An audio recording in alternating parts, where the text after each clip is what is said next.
Habo Shalom, Mishpaka around the world. This is Watchman Yahshay, Ben Yahshay, and the assembly with me.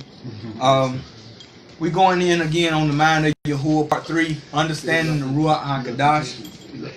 If you caught what Aki Sha'al had on now, I don't know if it was rosebud cats or whatever on my head, but whatever. So before we go in, I'm going to do Yahuwah's Palau, and then we'll go in. Actually, did you want to do it? We'll do it off camera. You want to pray the Palau? Alright, now Yahuwah going to lead us in Yahuwah's Palau, and we'll translate and move forward.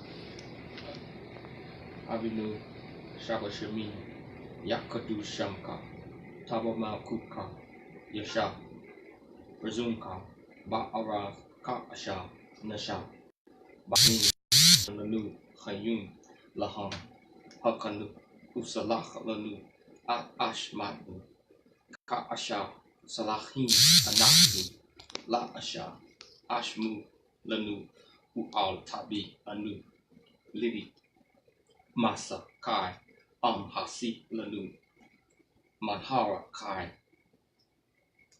Laka Hamam Laka Uhababura Uhataburat La Ulami Lami Aman. Our Father, who lives in the skies, Kadesh be your name. Your kingdom come, your will be done, on earth as it is in the Shemayim. Give us this day our daily bread, and forgive us our trespasses as we forgive those who trespass against us.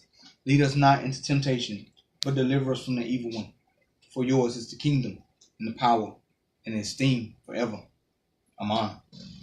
What you just witnessed there is what I believe, based on reading the scriptures and studying, is different dialects. The way Ak speaks to Abrit is different from we speak to Abrit, but it's the same Abrit. You get what I'm saying? I love that because that was the ancient, raw, uncut form. It sounded raw too. Yeah. And so, you know, I believe in certain areas it was sounding different like that, as the dialect of a man was different from another dialect of a man, but it was still Abrit and it could be understood. That's something that the Greeks, scholars and the Christians don't understand, that Aramaic, Abrit, Arabic are all different dialects of the same tongue. And we'll be touching on that at another point. But this is the Mind of Yahuwah, understanding the Ruach HaQadosh Torah for doing Yahuwah's Palau. Okay. And well, I want to go first, man. I know it's a weird way to go, but it's the Ruach. I know he lead me this way. I want to talk about this and talk about the Mind of Yahuwah because, you know, we touch on, you know, what's going to be said, what's been done. And I talked about us being little sanctuaries and holding his Ruach. But what we missed last time was the Ark of the Covenant. You know, the reason why the Ark of the Covenant was there, the reason why the Ark of the Covenant was among them, was they felt like that was the direct source to Yahuwah. That's why they chased it everywhere. If you look in the book, at one time it said they only sought the Mind of Yahuwah or sought Yahuwah because the Ark of the Covenant was among them. And that's what I feel like we're doing as Abrit now, as Hebrew Israelites now, is we looking to see if we're Yasharal by blood, what we was talking about earlier, and things like that, and not seeing if we Yasharal by Ruach. That's a match. Because the Ruach came in the form of a man and wrestled with Yaakov, Barashit 32. So he called the place Panial, which means face of Elohim. It does not mean pineal gland, son. The science, son. You got a pineal gland in your mind, son. I saw a Chingy video doing that. See there? That foolishness. It actually literally means face of Elohim. It says, for he saw Elohim face to face. Now, who did he see? We know he's seen HaMashiach. Matter of fact, you cannot be Yasharal without believing in the Mashiach. We put it out there. Because even Yasharal means Prince of Elohim. Huh? So, with that being said, people are seeking to be Yasharal and removing the spirit of the Mashiach, the Ruach of the Mashiach. If you don't believe in the Mashiach, Romans 8 says you are none of his. So we're going to go into this. We're going to go into what we call the Tanakh, the Torah, the Nabim, and the Ketubim, which is the instructions, the prophets, and the writings. We're going to look at this before we get to the New Testament. The reason why I'm talking about the Ruach this way because I want you to see that it's the same. He's the same yesterday, today, and forever. Before he came through a virgin, this was already established that it was going to happen. And why do we need the Ruach? Everything is put in place to bring us back to obeying the commandments. Why have the Spirit of the Most High and you're going to live in rebellion? What reason and what good is that going to do? None. If you have his Spirit, No good. just to say I got his Spirit, but I can still do whatever I want, how does that work? That's what Calvinism is teaching. That's what Christianity as a whole literally teaches. That you can do whatever you want, but you have his Spirit in you. But that Spirit is to lead you to all truth and what? Righteousness. What is righteousness? Deuteronomy 6 says obeying his commandments is his righteousness. Not our righteousness, because our right doing of ourselves is as filthy rags. Right. But his righteousness is as gold. So this is the understanding that we get. So watch this. Let's go to Yahweh Shalishi or Jeremiah 3. Oh, I was just reading that. Huh? I was just reading that. Jeremiah 3:1. Barak Yahweh. They say, if a man put away his woman, and she go from him, and become another man's, shall she return unto them, unto her again? Shall not the land be greatly polluted? Notice it said, they say. Man, pay attention to this word. But if you have played the harlot, with many lovers. So he's saying, you say that if a woman go out and lay with another man and come back, that's the land that's polluted. But you done played the harlot with many lovers. All right. Boy. Man, freaky. Yeah, you got a law that you're trying to hold on to. But look what you done did to me. This is Yahweh. Yet return again to me, says Yahweh. Lift up your eyes unto the high places and see where you have not been lying with. Wow. Huh? Alabama literally means land of the Elohim's high place. I'm just putting it out there. Matter of fact, that was one of Ashu, or who they call Esau's wife's name. Alabama. You showed it up. Hey. You add them to cool dots all you want and make it Alabama or whatever. Right. It's Alabama. So he says, look at the high places and sing a place where you haven't been laying with. Your whole place is full of whoredom. Wow. I'm going somewhere, man. This thing is crazy. In the ways you have set for them, as the Arabs in the wilderness, you have polluted the land with your whoredoms and with your wickedness. Therefore, the showers have been withholding. That's rain, physical rain. And there has been no latter rain. And you had a whore's forehead. Look, whore's forehead. That's good stuff. And you had a whore's forehead, and you refused to be ashamed. All right. Will you not from this time cry unto me, my father? You are my God of my youth. Will you not at this time, after you realize the whoredom, say, my father, you are my God from my youth? And you'll go get my water for me. Appreciate it. And it says, will he reserve an anger forever? Will he keep it to the end? Behold, you have spoken and done evil things as you could. Yahweh said also unto me in the days of Yoshayahu the king. Torah. Yoshayahu the king. Have you seen that which backsliding Yasharal has done? I'm taking my time. I'm sorry. Because I want y'all to hear this right here. She is gone up on every high mountain and under every green tree. Uh-oh. Huh? What Christmas tree would fall up under that, by the way. Under every green tree. Everybody trying to explain this and that. Under every green tree. And has played the harlot. And I have said after she had done all these things, turn you unto me. What is that? Teshuvah. Repentance. He's telling you to repent. That's why when you get to the New Testament, they call it, or the Brit Hadashah, we call it the Renewed Covenant, you hear Yahuwah, the immerser, saying, repent, for the kingdom of Shemayim is at hand. For Yahuwah's kingdom is upon us. I am but a voice. Why do we hear this? He was already saying it back then. He's not saying anything different. I'm trying to get you to this point to understand that this is why the Spirit is coming. The Spirit is coming to give you a repentant heart. The Spirit does not come to keep you in your rebellion. So, it says, but she returned not, and her treacherous sister Yehudah saw it. Boy. So Yasharal was Yahuwah's woman. His Asha, his wife. And Yehudah done seen the split, seen all this happen, and did the same thing. The treacherous sister saw it. And saw, for when all the causes whereby backsliding Yasharal broke wedlock, committed adultery, I had put her away and given her a sefer of divorce, a writing of divorce. Yet her treacherous sister Yehudah feared not, but went and played the harlot also. Y'all see this? So putting it in example, since our men love to talk about Leah and Rachel, it's like if Leah would have played the harlot to Yaakov, and Rachel saw the same thing happening and seen the pain of his heart and the breaking of his heart, and did not turn either, but went and played the harlot as well. Both sisters have hurt that man.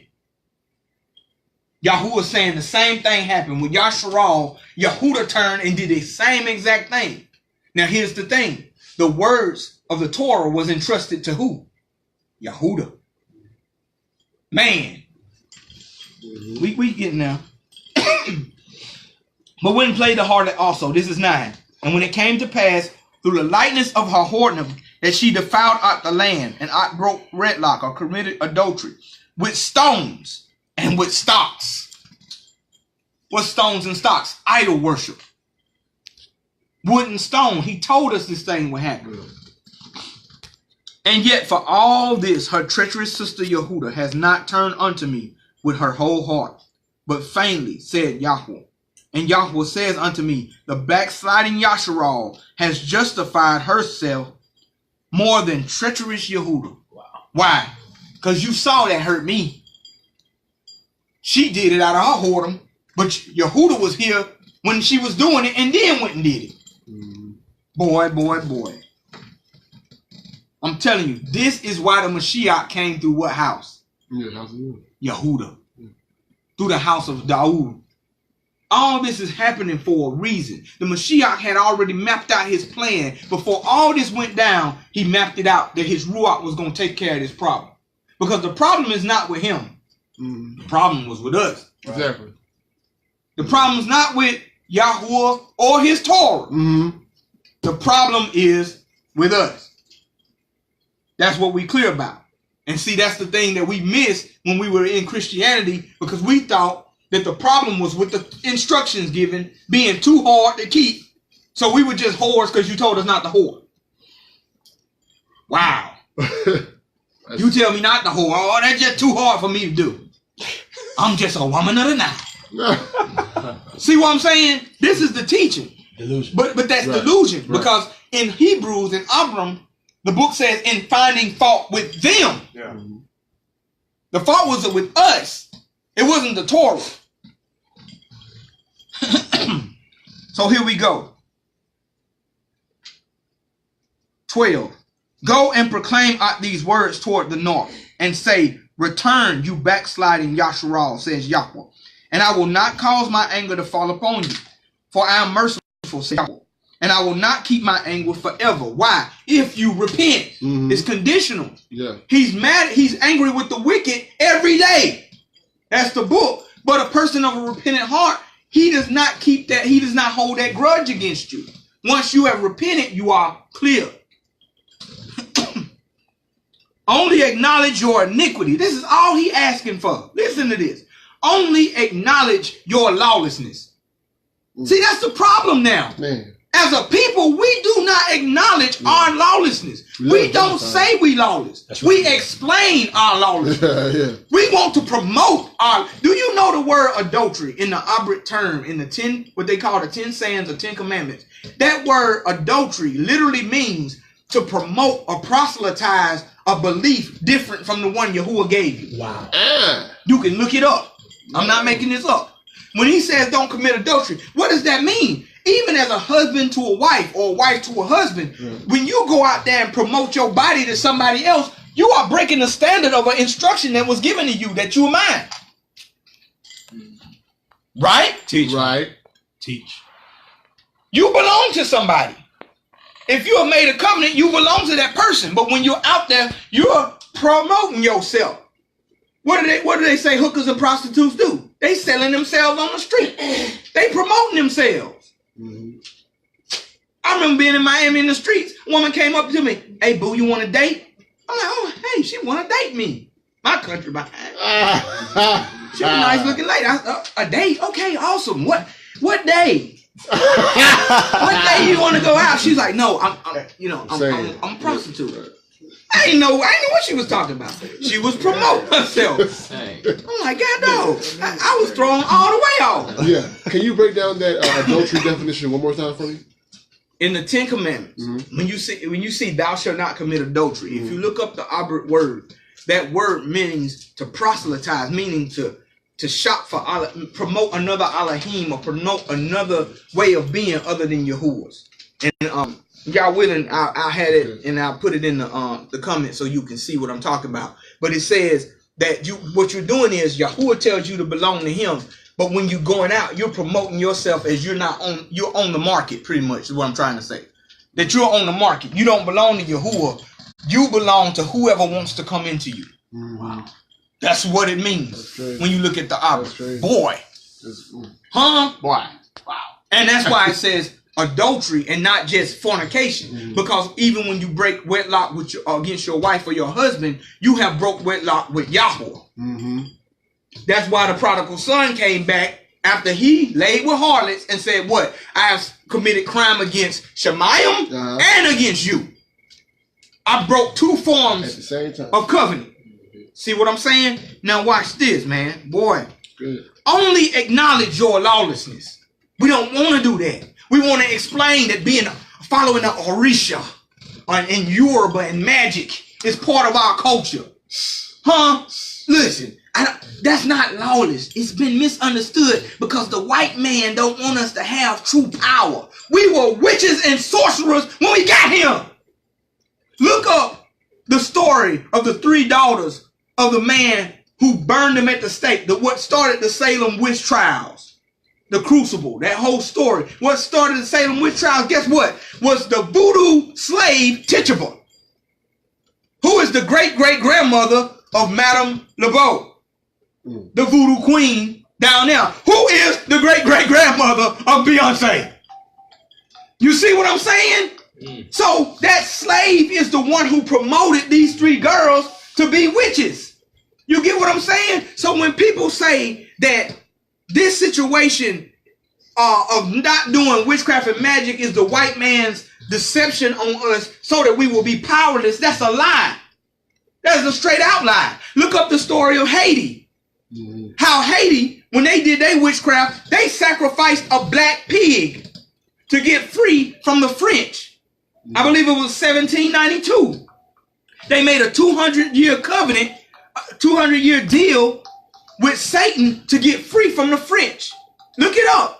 And that's why that earthquake happened. How I found this out, I researched why this earthquake happened, because at that time reading the book, I knew that Yahuwah would bring on earthquakes. Right. I started researching and found this out, and then 200 years later, 1997 or 92, forgive me on those 2 dates, Bill Clinton, along with their president, who he initiated in, made voodoo the official religion of Haiti.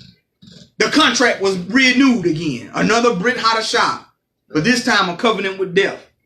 So when the covenant was renewed, the earthquake came. See? All this ain't no joke. All this ain't just happenstance that this happened. You get what I'm saying? And that's why that earthquake in Haiti shook them people. Okay, if witchcraft is used to get free, why are they so oppressed? Right. Still. Right. Because if that witchcraft had worked, Haiti should have been most beautiful place on earth, and we should all be sitting in Haiti drinking martinis and enjoying a little bit of witchcraft. I also read that they still pay France. See there? For, I mean, I'm not I'm not saying Right. that that's completely confirmed, but I did look at that. It seemed like reasonable. Let me tell you, reasonable sources. I'm finna confirm that you're telling the truth. Yeah. What's the official religion of Haiti? Catholicism. Voodoo was made official religion alongside it. Every time you see the French conquer somewhere, even in Africa, the majority of the people are Catholic. They have to pay the Pope. Right or wrong? Right.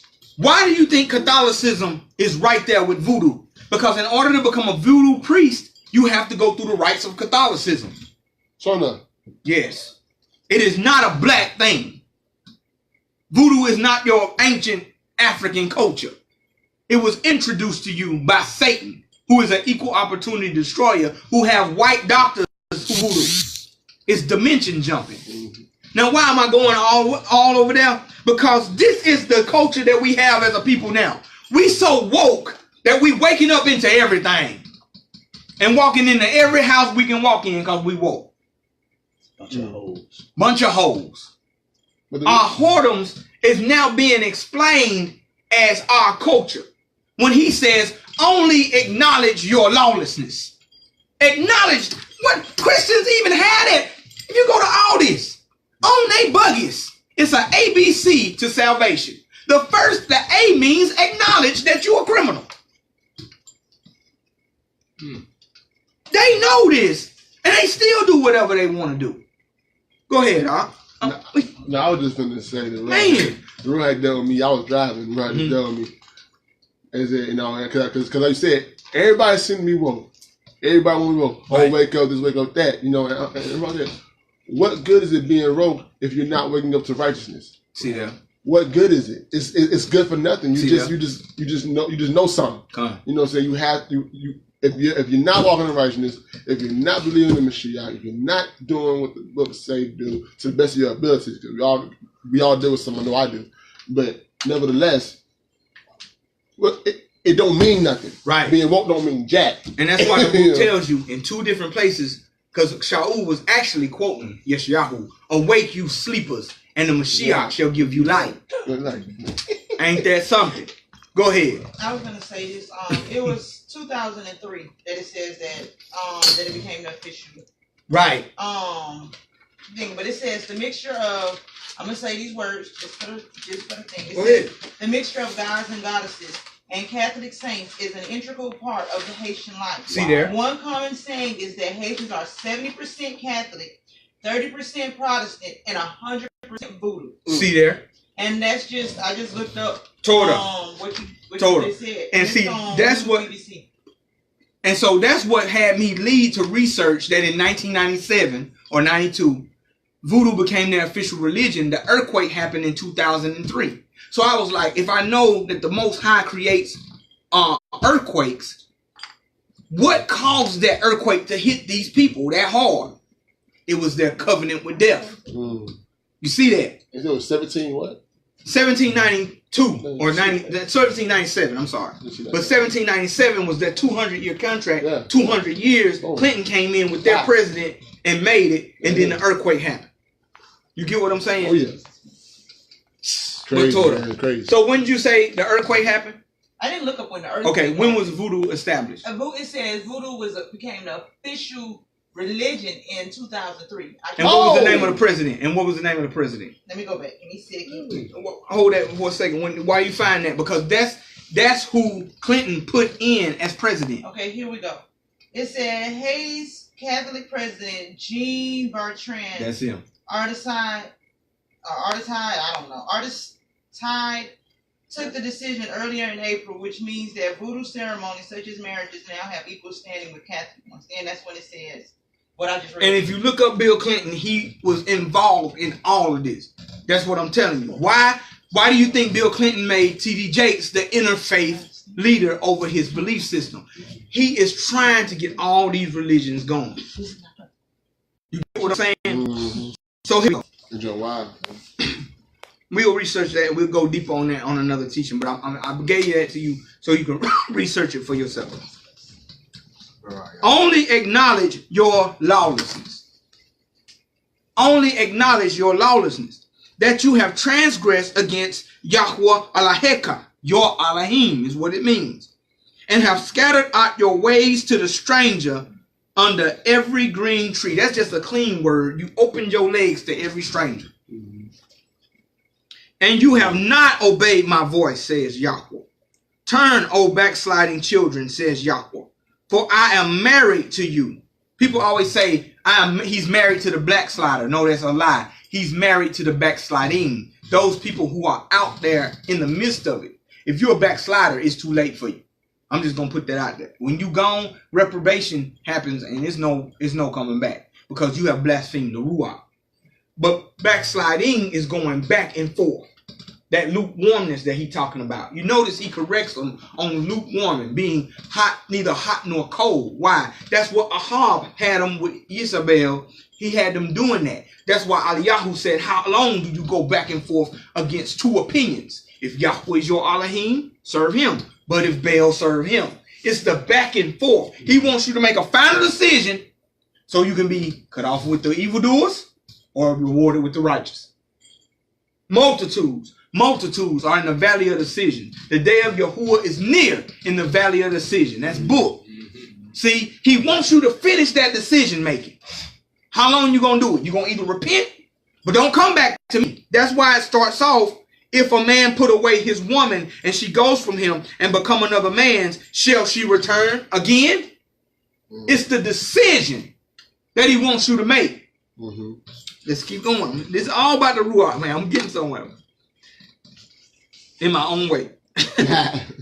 And you have not obeyed the voice of Yahweh. 14. Turn, O backsliding children, says Yahweh. For I am married unto you, and will take you one of a city, and two of a family, and bring you to Zion. Look how small the people he's gathering is. Huh? One of a city? Right. Two of a family? Wow. Didn't Yahusha say the way is narrow, right? This is where it's all coming from. It's nothing new. Boy, and bring you to Zion, and I will give you pastors. Boy, where the pastors we got at? Are they given from Yahweh or not? And I will give you pastors according to my inner man, which shall feed you with knowledge and understanding. We talked about that last time. Dot and Banah. And it shall come to pass when you have multiplied and increased in the land in those days, says Yahweh, they shall say no more, the ark of the covenant of Yahuwah. They shall say no more, the ark is with us, is what he's saying. Boy, neither shall it come to mind, neither shall they remember it, neither shall they visit it, neither shall it be done anymore. At that time they shall call Jerusalem the throne of Yahweh, and all nations shall be gathered to it, to the name of Yahuwah, to Jerusalem. Neither shall they walk anymore after the imagination of their evil heart. Huh? In those days the house of Yehudah shall walk together with the house of Yasharal, and they shall come together out of the land of the north to the land which I have given for an inheritance unto your fathers. But I said, how shall I put you among the children, and give you a pleasant land and goodly heritage of the host of the nations? And I said, you shall call me Father, Abba, and shall not turn away from me. Surely as a woman treacherously departs from her man, so have dealt treacherously with me, O house of Yasharal, says Yahweh. A voice was heard upon the high places, weeping and supplications of the children of Yasharal, for they have perverted out their way, and they have forgotten out Yahweh, Elohim. Their Elohim is what that means. Return, ye backsliding children, and I will heal your backslidings. Behold, we come unto you, for you are Yahweh Eloheinu. Truly in vain is salvation hoped for from the hills. Can't find him up there with them high places. And from a multitude of mountains, truly Yahweh Eloheinu is Yahusha of Yasharal. He said in the text, that's the right translation. You see that? What is he saying? Remember, Yahusha said in Yahuhanan 4, when the woman at the well, he says, it's going to come a time when you won't even worship in the mountains. Huh? Or in the temple. Right. They were looking for worship anywhere they could find it. Remember, they went to Mount Carmel when Eliyahu said, how long will you halt between two opinions? Mount Carmel was the place where Baal was called upon. Because Baal was a deity of the seed bearers and the sailors. And so that's why they were there, because it was kind of like a lighthouse for them to offer sacrifice for their travels. That's why he said, call upon him, cry upon him. Maybe he's on a long journey. He was making fun because maybe he's a sailor now. It was context to all this. So Yahusha says, truly in Yahuwah, your Elohim, is the Yahusha of Yasharal. He was telling them then that Yahuwah is Yahusha. I'm going to have to come for this to happen. For you to find me and this peace come upon you, I have to come myself through the Ruach and bring salvation to you. No man can do it. Because all of you have played the harlot. Whether they were righteous in there amongst them, it's still Yasharal as a whole. Whether they were righteous among them, it still was Yehuda as a whole. That's why you see Daniel facing towards the temple and he praying. He says, forgive us of our crime. Daniel was righteous. Huh? He even says that even Daniel, righteous Daniel, Noah, and I believe he said Yahoo, he said if they came before me and prayed for you, I wouldn't hear them. So Daniel was in a place of righteousness to where Yahuwah even would incline to him, but he said it's going to come a time he won't even listen to him. But at that time, Daniel said, we have transgressed. Right.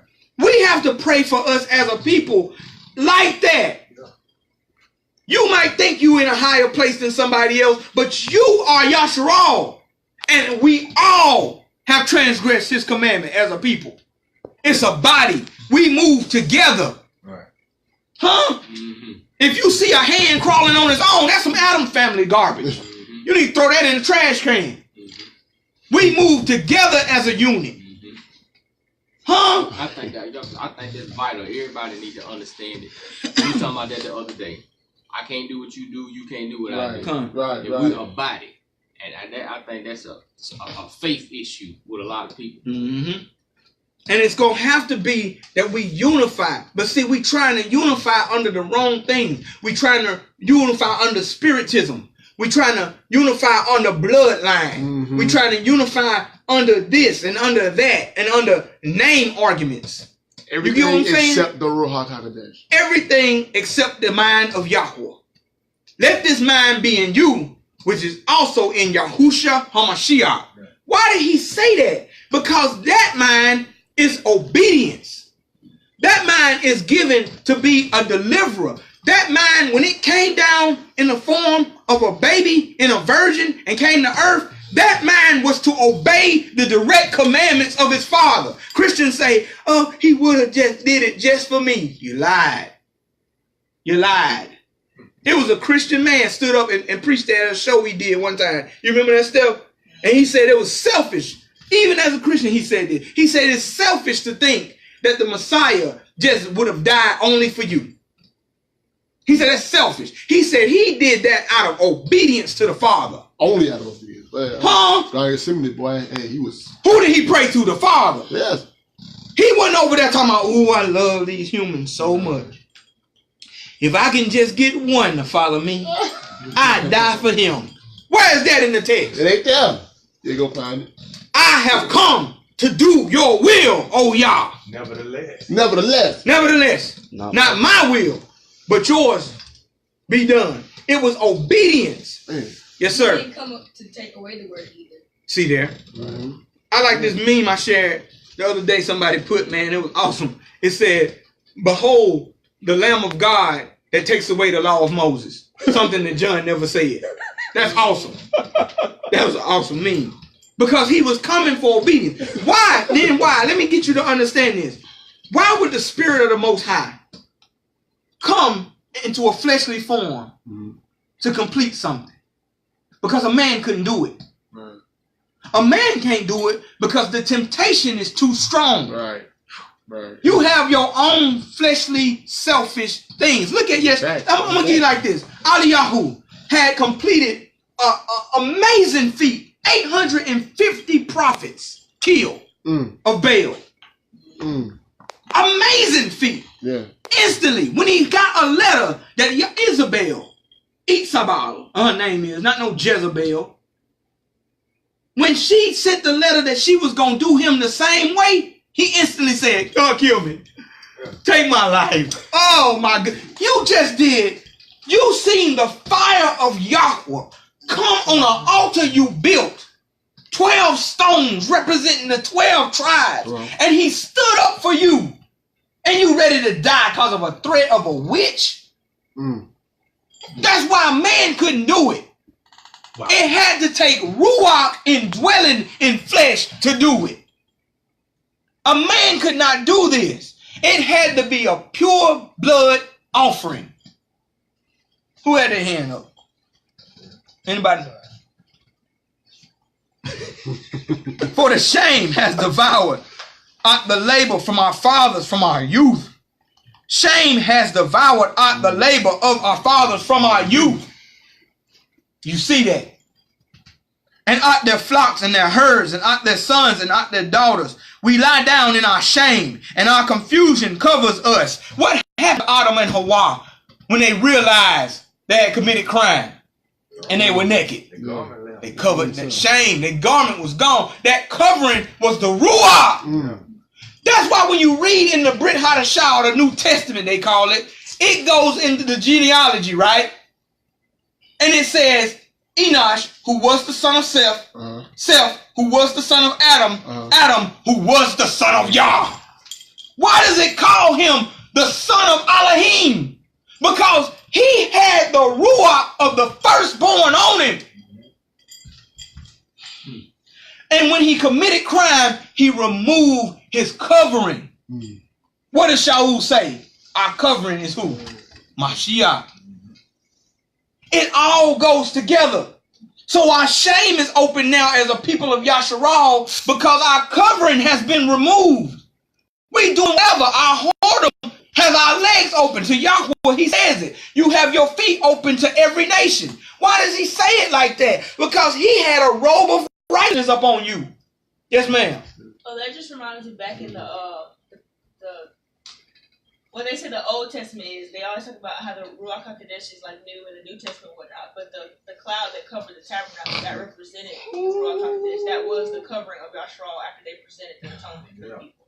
I ain't say nothing now. That cloud, we had that conversation yesterday. We were just talking about that yesterday. Good night, Barak Yahu. That cloud, the Anan in Abri, that cloud was Yahuwah. We talked about how it filled the temple. And then we talked about the transfiguration in Matthew 17, that when he was transfigured in his brightness, it said the cloud come down and said, this is my Yahid, my only begotten. Listen to him. Man, let's go, man. Boy. We lie down in our shame and our confusion covers us.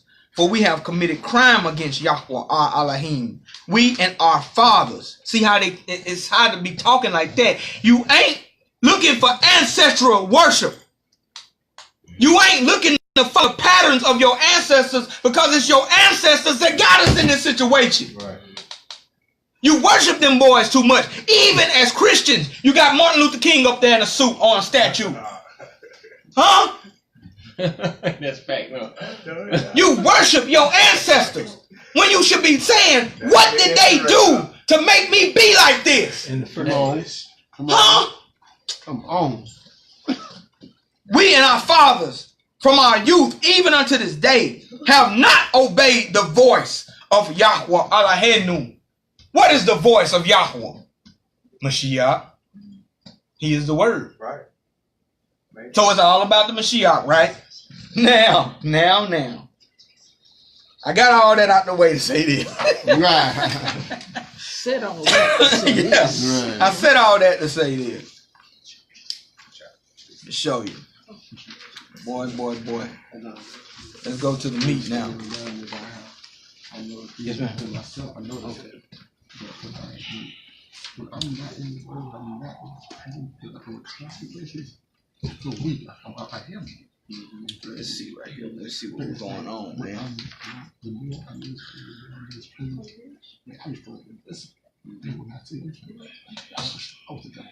And check this out. Let's go to Yeshayahu or Isaiah 9. This is Isaiah 9:1.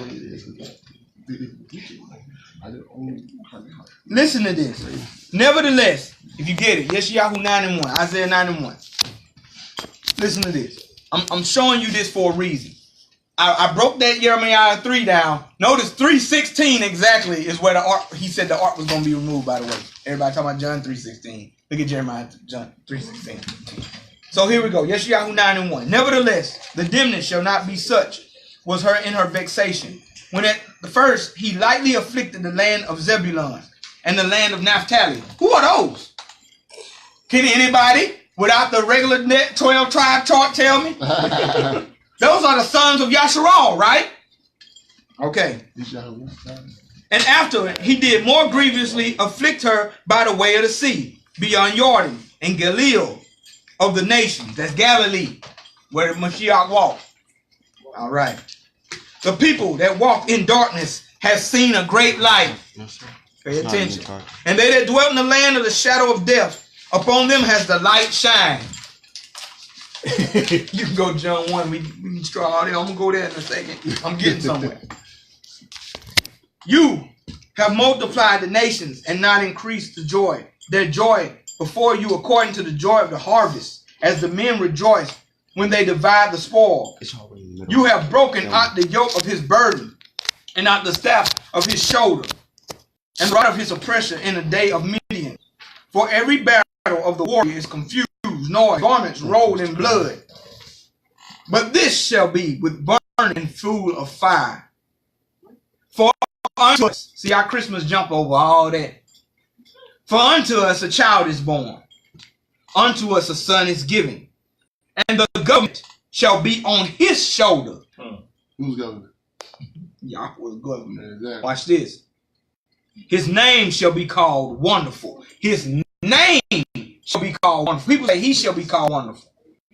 His name shall be called Wonderful. Matter of fact, if you look that up again, when Shimshon's parents are out there, Manoah, his mom, and Shimshon, who they call Samson, when they talk to Yahusha, that's who it is, and he has told them about their son, they say, what is your name? They worship him, and they say, what is your name? And he says, why do you want to know my name, seeing that it is wonderful? That's your precept. Yes, sir. Also, if you read further down, it says... I'm finna get there. How you gonna tell me to read further down? If you read further down, it says the everlasting Father, and that proves that Shah is Yahuwah, because... I know we were going now. You jump to the end of the story? No, that's true. He want to start a New Testament. Yeah. Now, Counselor, the mighty All. That's Al Shaddai, by the way. If you look up the word Shaddai, it means the Almighty. The Almighty. The mighty All, the provider. The everlasting Father. This is the child being born. How can you call the child the everlasting Father? Same person. If Yeshayahu is writing this as a prophet of Yahuwah, but he's telling you to call a child an everlasting Father, who just said in Jeremiah, you gonna call me what? Father. Didn't he say it? Then Yeshayahu is a false prophet if he's telling you somebody coming to be called the everlasting Father to take over Yahuwah place. So let's go. He shall be called the everlasting Father and the Prince of Peace, Shar Shalom. Of increase of his government and peace shall be no end, and upon the house or throne of David, we know that, Yehuda, and upon his kingdom to order it and to establish it with judgment and with justice from henceforth even forever. How can this son have a kingdom forever if he's a human? Huh? He has the back point, right? But this king is eternal, the everlasting Father. So he's coming to build his kingdom forever. The zeal of Yahweh Sabaoth will perform this. What is his zeal? People don't even talk about this. We hear Shaul say they have a zeal for righteousness, but we never hear the zeal of Yahweh. The zeal of Yahweh is his Ruach to bring obedience. So the zeal of Yahweh will perform that he gonna come to the earth, and his name shall be called Wonderful, Counselor, Mighty All, Everlasting Father, Prince of Peace. For unto us a child is born, unto us a son is given. Huh? So now, in looking at that, boy. Let's go backwards. I just wanted to hit you with that one. It's good stuff. 7 and 10. This is all about the Ruach. Understanding the mind of Yahuwah. His mind was to bring his will to the earth. But if I can't bring it through a man who has crime in his blood, Adam done messed up. I made him my son first. But my first son messed up. But my second son, who coming as me, is going to get it right. And that's why he's called the what? Second Adam. And he already knew it from the beginning. He already knew it from the beginning. He was the lamb slain since the foundation of the world. We talked about that last time. If you take that word Shah means lamb too. Yahushua. Yahuwah is the lamb. Can't get out of it. There you go. Can't get out of it. That's a one of them wrestle locks. Like the Rock said in the movie I watched, he said, "This is a strong arm, don't fight it." He said, "This is a big arm, don't fight it." You can't get out of this one. So we're going to Yeshayahu 7 and 10. Listen to this right here. Moreover, that means he continued to speak. You can read the rest of it later. That's how we know his name ain't Ayah, but it's Yahuwah. That moreover, meaning there's a continuation in the conversation. I'm going here. Moreover, Yahuwah spoke unto Ahaz, saying, ask a sign of Yahuwah Alaheka, or mean ask a sign of Yahuwah your Elohim. Ask it either in the depth or where? In the height. Yahusha said, no one has come down from above but the Son himself. Right. Did we not read that? He told Ahaz, Yahuwah tells him to ask it either in the depth or the height above. Watch this. But Ahaz says, I will not ask. Neither will I tempt Yahuwah. You're not tempting him if he tells you to ask. Right. But watch this. So Yahuwah said, okay, since you don't want to. He says, hear now, O house of Dawood. Is it a small thing for you to weary men? But will you weary my Elohim also? Therefore, Adonai himself shall give you a sign. Who gave the sign? The Master Yahuwah. Himself gonna give you a sign. Why does he say that? If Joseph got Mary pregnant, Joseph will have part of giving that sign. Right? Right. But he says he himself is gonna give you that sign. When I see what the sign is. Behold, the Alma, the Bethula, man, I broke it down. Alma and Bethula are the same woman because Alma means young virgin. Bethula means a virgin. Alma means young woman. It's the same thing. They ain't like nowadays that you young and you sleeping around. Miriam was a virgin. And it says, behold, a virgin shall conceive and bear a son, and shall call his name. I don't like that I sitting there because that's from the Nagul system. Emmanuel. That means of a truth, Elohim is here. That's what it means. So why would this virgin bear a child and then you say Allah of a truth, Aman? We know that. Aman U'al, of a truth, Elohim is with us. That's what it means. Why would a virgin have a child and then say that if it's not Elohim? We're going to look at this. Butter and honey shall he eat, that he may know to refuse the evil and choose the good. Do y'all see this? And before the child shall know to refuse the evil and choose the good, the land that you hate shall be forsaken of both her kings. Do you hear that? Did y'all read that? We ain't missed nothing. Okay, now I'm finna go on through the same book. I'm going here for a read. Bear with me. This is Yeshayahu 42. This is my Scud missile, by the way. Yes, mighty man. Man. Yeshayahu 42. Boy.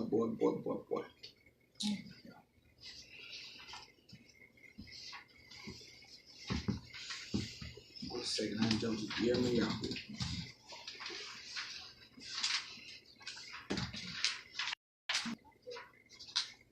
All right, Yeshayahu, Isaiah 42.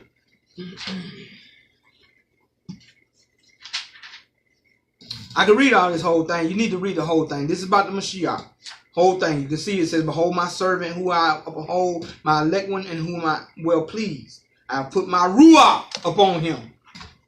See, but that word upon, we touched on that last time, is not upon. It's in him. I have put my Ruach in him. We seen Yahuwah the Immerser was born with the Ruach Yahuwah. And he shall bring forth judgment to the other people or the other nations. He shall not cry, nor lift up, nor cause his voice to be heard in the street. A bruised reed shall he not break, smoking flax shall he not quench. He shall bring forth judgment unto the truth. He shall not fail nor be discouraged till he have set judgment in the earth, and the owls shall wait for his Torah. You see that? Let me go down right here. I want to show this. Let's go to 10 first. Actually, let me just read that whole thing. I can't stand still. Go ahead. Thus says all Yahuwah, he that created the heavens, stretched them out. He spread forth the earth.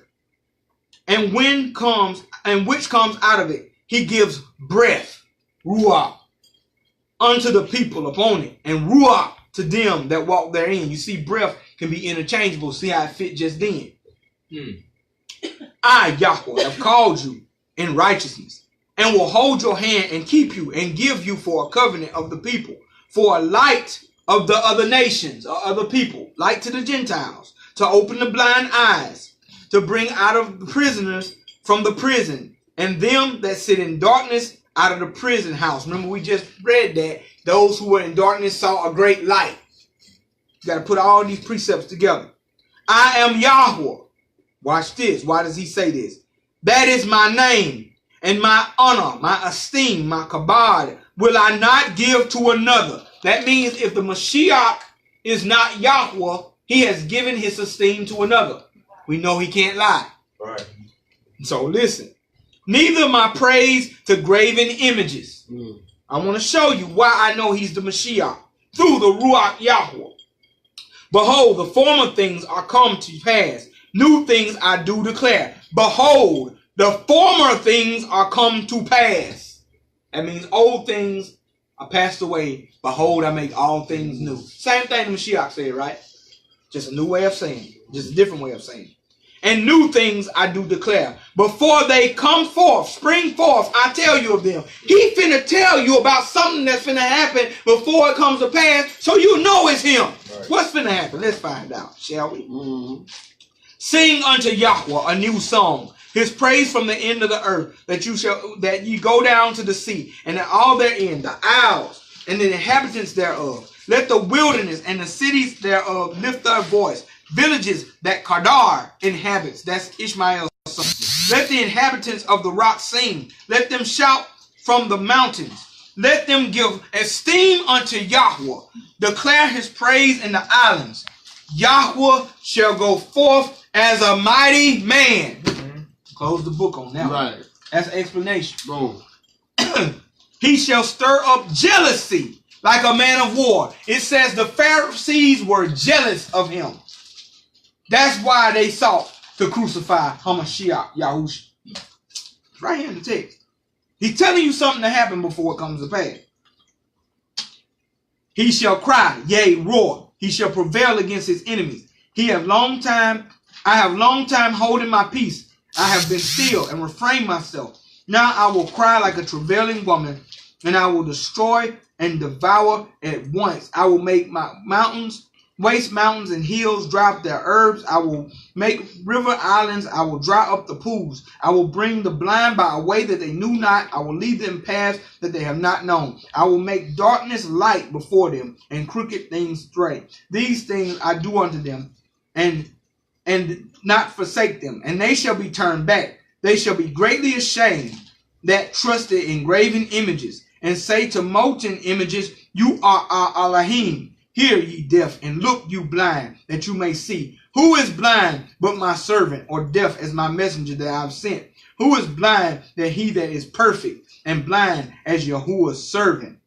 Why is he saying that? Because when he was teaching, they was like, how did this man understand these things? He's not supposed to know this. We finna go there, man, in a minute.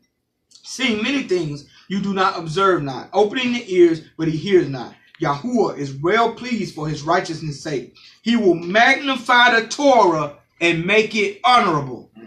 Think not that I've come to do away with the Torah and the Nabim, the law and the prophets. I have come not to do away with it, but to fulfill it. Let's read that again. Yahuwah is well pleased for his righteousness' sakes. He will magnify the Torah. When you magnify something, you blow it up. You uplift it. You make it look good. Not do away with it and make it honorable. But this is a people robbed and spoiled. They are all snared in holes. They are hid in prison houses. Is that not us? Yes. Matter of fact, Psalm 83 says that they went against his hidden ones. Look where they hid them. They are hid in prison houses. Good night. They are for prey, and none delivers for a spoil, and none says restore. Who among you will give ear to this? Who's listening? He's asking. Who will hearken and hear the time? Who gave Yaakov for a spoil and Yasharal to the robbers? Did not Yahuwah? He against we have committed crime. For they would not walk in his ways, neither they were obedient to his Torah. Therefore he has poured out upon them the fury of his anger, the strength of battle, and has set them on fire round about. He knew not, and it burned, but he laid it not to heart. Now we can go to the Brit HAQADASH. He says that this has happened to his people, and he's coming. You see it all in the text. This is a new thing that he was finna do. He said, I'm declaring it to you before it springs forth. Now, we can look at Matthew Yahu or Matthew 1.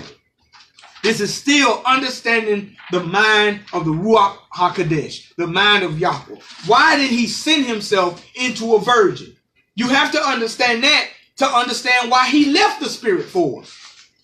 You get what I'm saying? I was finna jump to why he left the spirit and explain all that. But if you don't understand why he came through the form of a son in the womb of a virgin, you'll never understand this. You'll never get it. So then you'll say stuff like what people say all the time. You know, I believe in the Mashiach, but they two different people. Or why he said he wouldn't give his esteem to any other person. Is his son not another person? Right. Right? Exactly. Dawood didn't have the same esteem that Shalimah had. Why? Because he couldn't build a temple of Yahweh. So that means Shalimah's esteem was different from his father's. Right. We double talking, right. But we want people to believe in what we're saying, though. Exactly. But we double talking. Yahweh does not contradict himself. He does not. We gotta understand what you're talking about. Man, boy. So I'm gonna go all the way down. You can check out all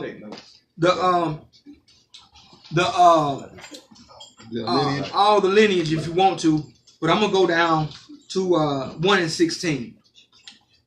You gotta understand too, in Matthew Yahu and in Luke, there's two different lineages for two different people. One is the lineage of Miriam, one is the lineage of Yahusha. Why? Because the stepfather's lineage is important too. Both of them are from the house of Yehuda. One is from Shalimah and the other one is from Natan. Two different brothers. That's why you see that. That's why people get contradicted, because it's not just Joseph's lineage. Right.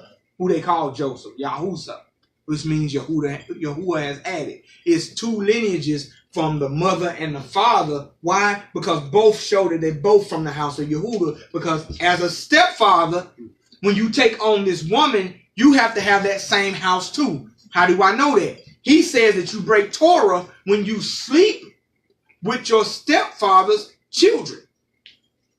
That's book. If you sleep with a child that is married into the family, that child is your sister. That's right. That child is your brother. And he says, if you sleep with that child, you are breaking Torah. That is book. Why? Because the stepfather has to have the same inheritance as the regular father. That's why Yahusha could be his stepfather and still be in the house of Yehuda to bring through the same inheritance. Because he gonna have a kingdom from the house of Dawood. You understand now? I'm finna get there. Oh, that might have been a little much.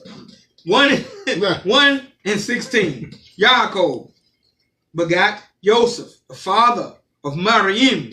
Now, he's not the father of Miriam. You get what I'm saying? I'm talking about Joseph, she married. So who is this? This is Miriam's lineage.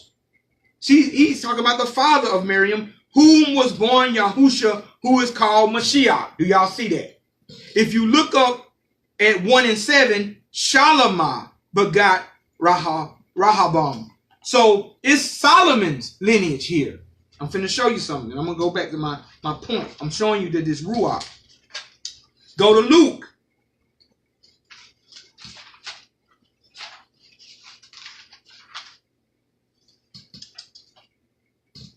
Luke 3.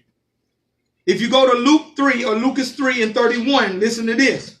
It's breaking down a lineage, which was the son of Maliah, which was the son of Manan, which was the son of Mattiyahu, which was the son of Nathan, which was the son of David. Wait a second. That's two different sons. See there? First son, 1 and 7, is Solomon. Second son of David, 3 and 31, is Nathan, who was the son of David, which was the son of Yahshay, which was the son of Obed, which was the son of Boaz, which was the son of Salmon, and it goes all the way to the son of Enosh, which was the son of Shep, which was the son of Adam, which was the son of Elohim in 38. But if you go, it goes all the way to, I'm trying to find it. Give me a second. I think that because you just said Miriam, you didn't tell us about Samuel or Solomon. 23. No, I did say that. I did say Solomon. Okay. Hold on 1 second. 3 and I'm going up for a second. Go to 26 and 3 and 26, which was the son of Ma'at, which was the son of Mattiyahu, which was the son of Shemai, which was the son of Joseph, which was the son of Yehudah. So this is Joseph's lineage. You get what I'm saying? Starting to go up. Versus in Matthew 1, this is Mary's lineage. Yes, ma'am. I was going to say 23. Okay. Total. I'll go 3 to 23. and 23. All right. And Yahusha himself being about, thank you very much for that.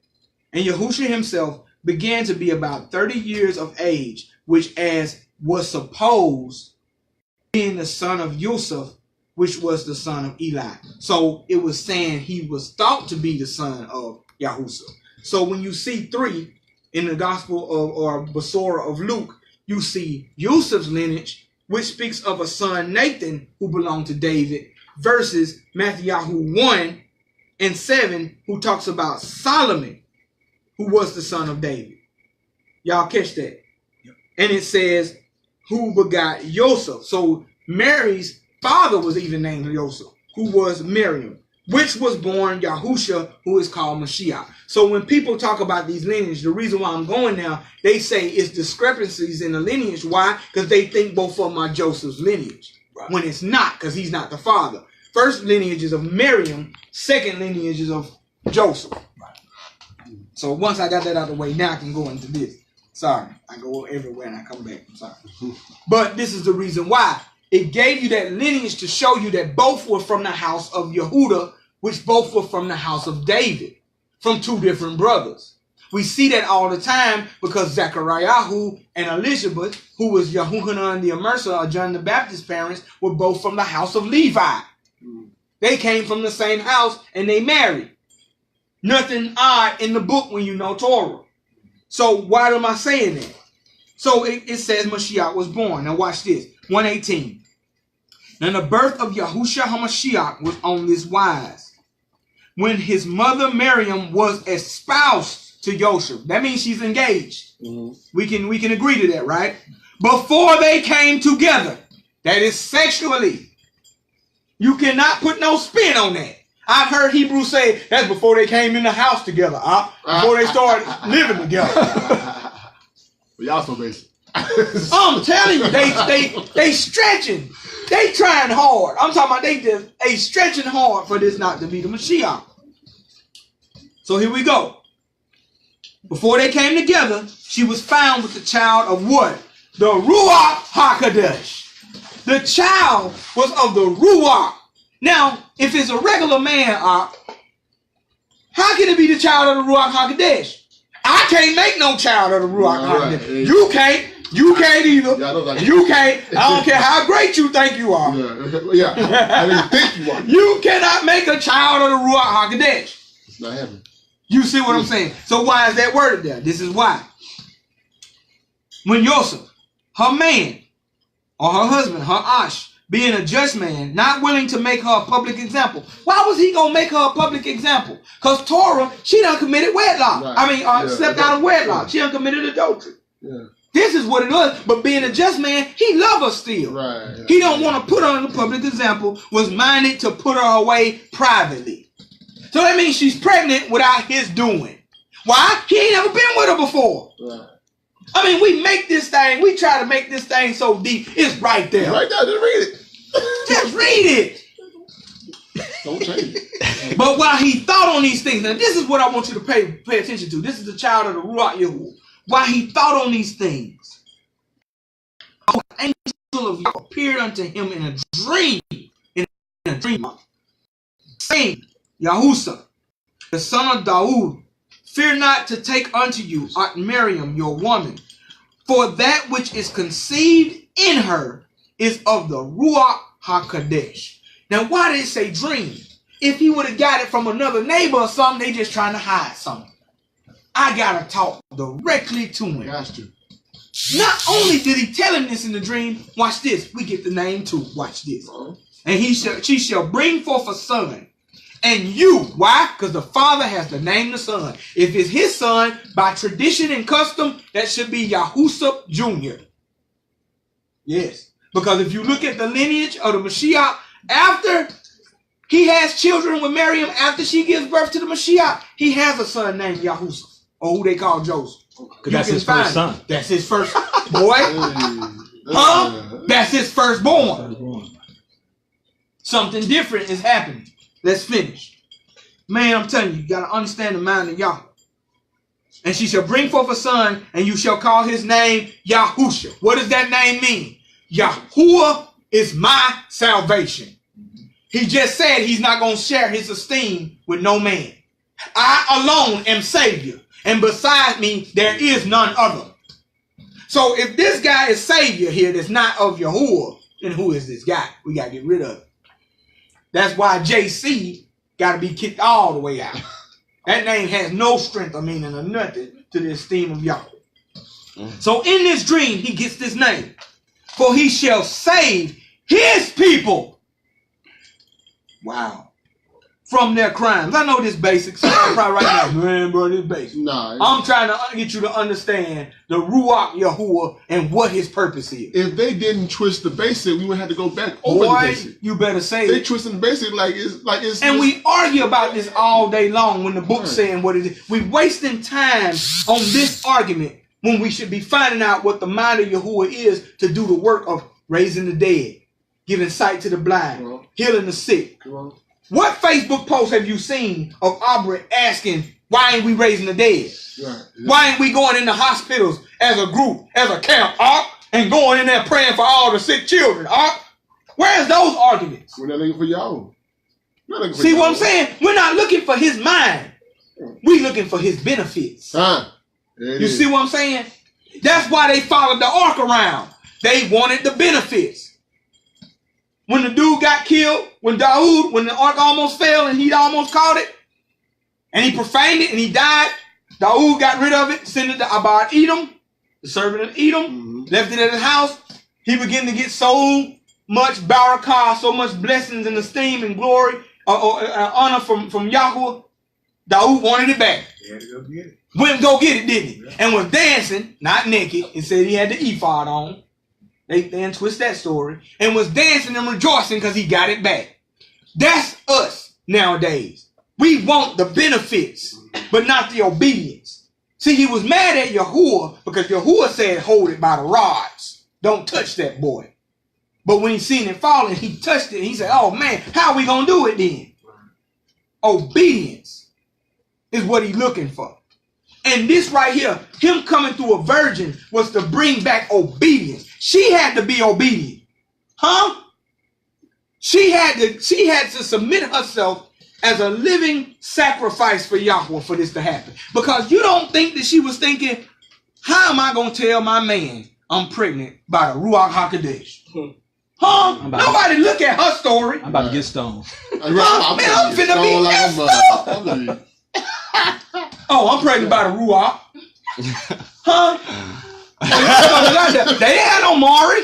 Go ahead, Steph. But the awesomeness about her obedience is that she knew this when he came to her and he gave her the proposal. He told her that what was going to happen to her. Right. And she told him, she said, well, let it first. She asked him how. And then she said, I know not a man. Then when he told her, she was like, okay, well, let it be. That's good and stuff. So that right there shows that she knew that because he was Yahuwah, that he was going to work it out. Right. And she didn't have to worry about it. See there?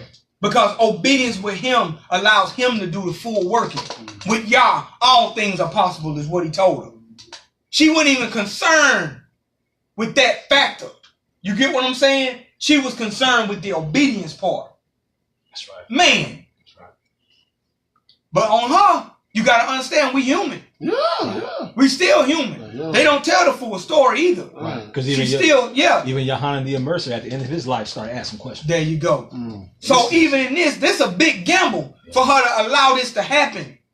Because Yahushua, hey, he got to hear something. Right. He got to hear something. So that's why he came to him in a dream. Yes, sir. And a lot of times, like, we try to like explain our situation, explain something, and Yahuwah just tells us to do like something in particular. And we make the situation worse than what it would have been if they would have just let Yahuwah do it. That's right. Boy, you better teach. Do it. Just obedience is what he's looking for. Sarah. Ain't no explaining nothing. You're right. That's it. So watch this. Now all this was done that it might be fulfilled. Think not that I come to do away with, but to fulfill. All this was done that it might be fulfilled, which was spoken of the prophet of Yahuwah, saying, behold, a virgin shall be with child. We just read that in Yahuwah. All this was done to fulfill that Torah. See what I'm talking about? This ain't no new book by the Greeks. They ran in and because of Zeus needing your worship. But you don't understand nothing about the Torah, so you go jump to this and say it's something brand new. All this was done to be fulfilled, which was spoken of by Yahweh, by the prophet, saying, behold, a virgin shall be with child, and shall bring forth a son, and they shall call his name Aman U'al. Why is his name Aman U'al? Listen to this. Yahuwah is salvation, our way out. His name literally means Yahuwah is here. Boy, I got Hebrews, man. We call him Emmanuel. That's what his name is. His name shall be called Emmanuel. No, it's Yahusha. Because when you say Yahuwah is my salvation, who do I fear? I got him here with me. Boy, that's why Masha changed the name of Husha, the son of Nun, to Yahusha. To give him courage. Yahuwah is your salvation. Yahuwah didn't give him that name. It said Masha named him that. Right. See there? Right. People arguing, well, see, that can't be the name above all names, Doc, because Joshua's named that.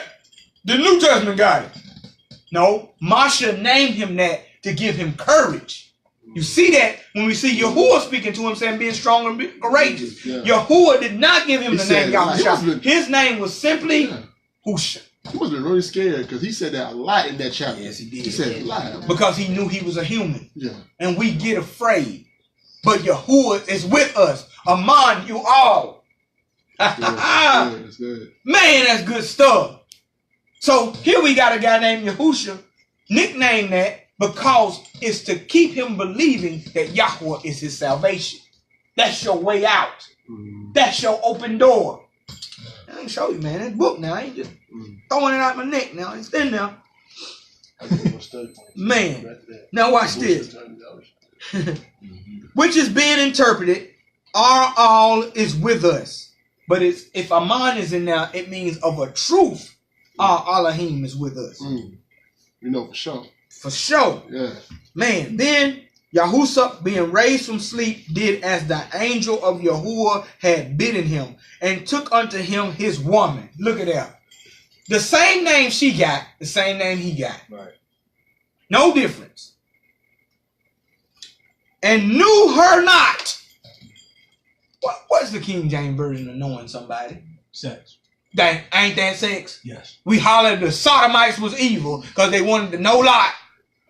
But we can't understand that he did not know his wife till she had brought forth her firstborn son, and he called his name Yahusha. What does that mean? He didn't know her until he was born. That's his woman. Now he can. Catholics got the Immaculate Conception, the Virgin, Perpetual Virgin Mary. The Immaculate Conception is even about her. It's not even about Mashiach. It says that she was born of immaculate birth, that she was free from crime. See there? And now, because what she did, her sainthood is ultimate, and she was a virgin perpetually. I called a Catholic place when they was on the radio, wasn't it still? I called them. I said, how you got that when Mark says it names his children? Yahusha the son.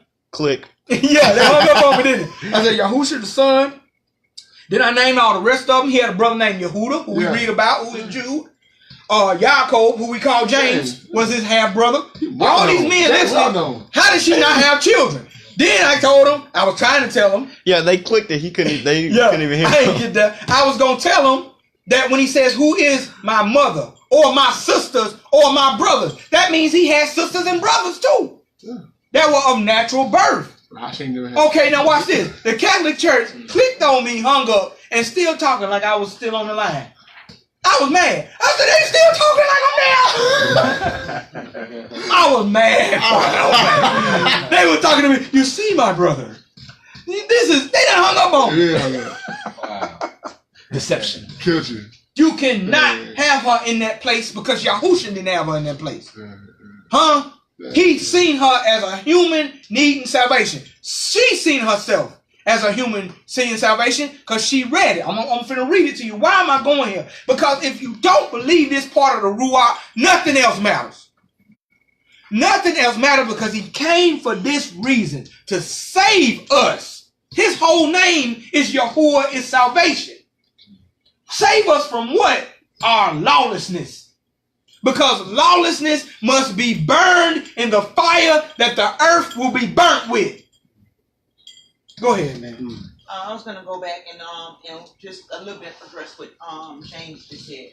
I love the fact that what the scriptures do. The scriptures show you the human part of people. You don't have people who are just always getting it right. You have people who are afraid, who failed, who did all of these different things. Right. So it helps you relate to what these people have done and what they've gone through, and helps you realize and understand that we can get through some of these same things because we've had such a great cloud of witnesses who've done it before. Come on, right? It's because he's able. He's so able. Exactly. I used to say all the time, we can't say that we can't get to a certain point without the Ruach. You know what I'm saying? Like Ruach is able to take us to a place where we can get like Enoch did. I believe that. Exactly. I believe that. Yeah. But we have to consistently be before him. And the truth of the matter is, as long as we're in this world, that's a very difficult task. Akisha'al, who they call the Apostle Paul, said this: we should be always perfecting Kadashness, striving for perfection. It's to perfect it. You can't just instantly be Kadash. Right. Because you were a criminal who repented. Yeah. Huh? In a world full of crime. Right. Exactly. Even in our world now, they don't just tell you when you let somebody out that they instantly change. They have to go through a process of getting used to the world that they left. And, getting used to, so they can't even go to bed at a certain time because they so trained from being in prison on how to go to bed. They have to be reintroduced to the society with them. How do you expect to instantly be conducted when you get over here? Now here's, let me say this. Go ahead. All right, so I think this is very important, especially important for us to believe, because we live amongst a lot. I'm just going to be for real. I was thinking about where it tells us not to cast our pearls before swine. Mm-hmm. All right. And the truth of the matter is sometimes the swine are even our own people that believe. That's right. Mm-hmm. Sometimes even people that believe will be the main ones blocking you from entering to righteousness because they refuse to let go of stuff. Ooh. They refuse to let go. So it's always an excuse. Wow. It's always an excuse. So you're even casting pearl before even swine that are truly believers that do love y'all. But because of where they are, they'll block you from entering in. Wow. Because they refuse to let go of things. And one thing I just wanted to highlight is that we have to understand that what you were saying, and then what you were saying, Yaakov, what you were saying, it all works together. Yeah. We cannot come out of darkness into light and expect to grow in light, continually making excuses for darkness. Right, exactly. If we are not willing to let stuff go, we're not going to grow. Right. That's good. That's it. We're not going to grow if we're not willing to let stuff go. And we have to understand. So with that, we need to be clear that the Ruach is able to make us perfect. Yes, he is. Right. He is. And I don't mind stressing that at all. Yes. Because he is. What's wrong with me that can't get there? That can't get there. What do I need out of me? Good stuff. You know what I'm saying? That's good stuff. That's good. That's good stuff. Yeah. Yes, ma'am. I know we a little bit off, but I was going to say. No, we right on it. This is what I'm talking about. As far as James is concerned, the book, it says that he who was able to bridle his tongue is a perfect man. Yep. And that's one of the things that I'm working on myself, because I said we live in a world to where people poison you. Evil communication corrupts good manners. That's right. And so I was thinking about being at work all day. You hear these people complain all day. From the time they get there, I mean, they hit their clock, standing in front of the clock complaining. They complain from the time they get there to the time you leave. Right. And I said one of the things I need to work on is when I first got to the position or the place I'm in, I never used to say anything. I'm getting back to that place. Like the lady came to me all day yesterday and complained. I just looked at her each and every time and kept on doing my job. I said, I'm not going to let her bring me to that place of complaining. I said, because what I need to do is, I said, I need to control my mouth. I said, and that's one of the things that we need to learn how to do as believers is recognize the part of you that needs work. And a lot of times we look at other people and we say, you know what, they need work in this area, they need work in that area, this and that. But we never take that time and look in the mirror when the word and the law is supposed to be a mirror. And the reason why it's a mirror is it's supposed to tell us what's wrong with us. Right. And that's why I love that post that that Boykin put on his page the other day. He said, we need to look at ourselves. Because if I look at myself, then I can help influence somebody else. And that's how you get the mote out of some, or help get the mote out of somebody else's eye, or the speck out of somebody else's eyes, because I get that crime off of me. Now they could look and say, you know what, I remember when they were like this. Let me go ahead and listen to what they have to say, because I no longer see that crime on them. And see, that's the key factor in evaluating ourselves. We also got to have that room for other people to grow too. We got to have room for people to grow when they come into this truth, because you know, and me and an associate at work, we was talking, and her sister is with a dude who is in the the purple numbers.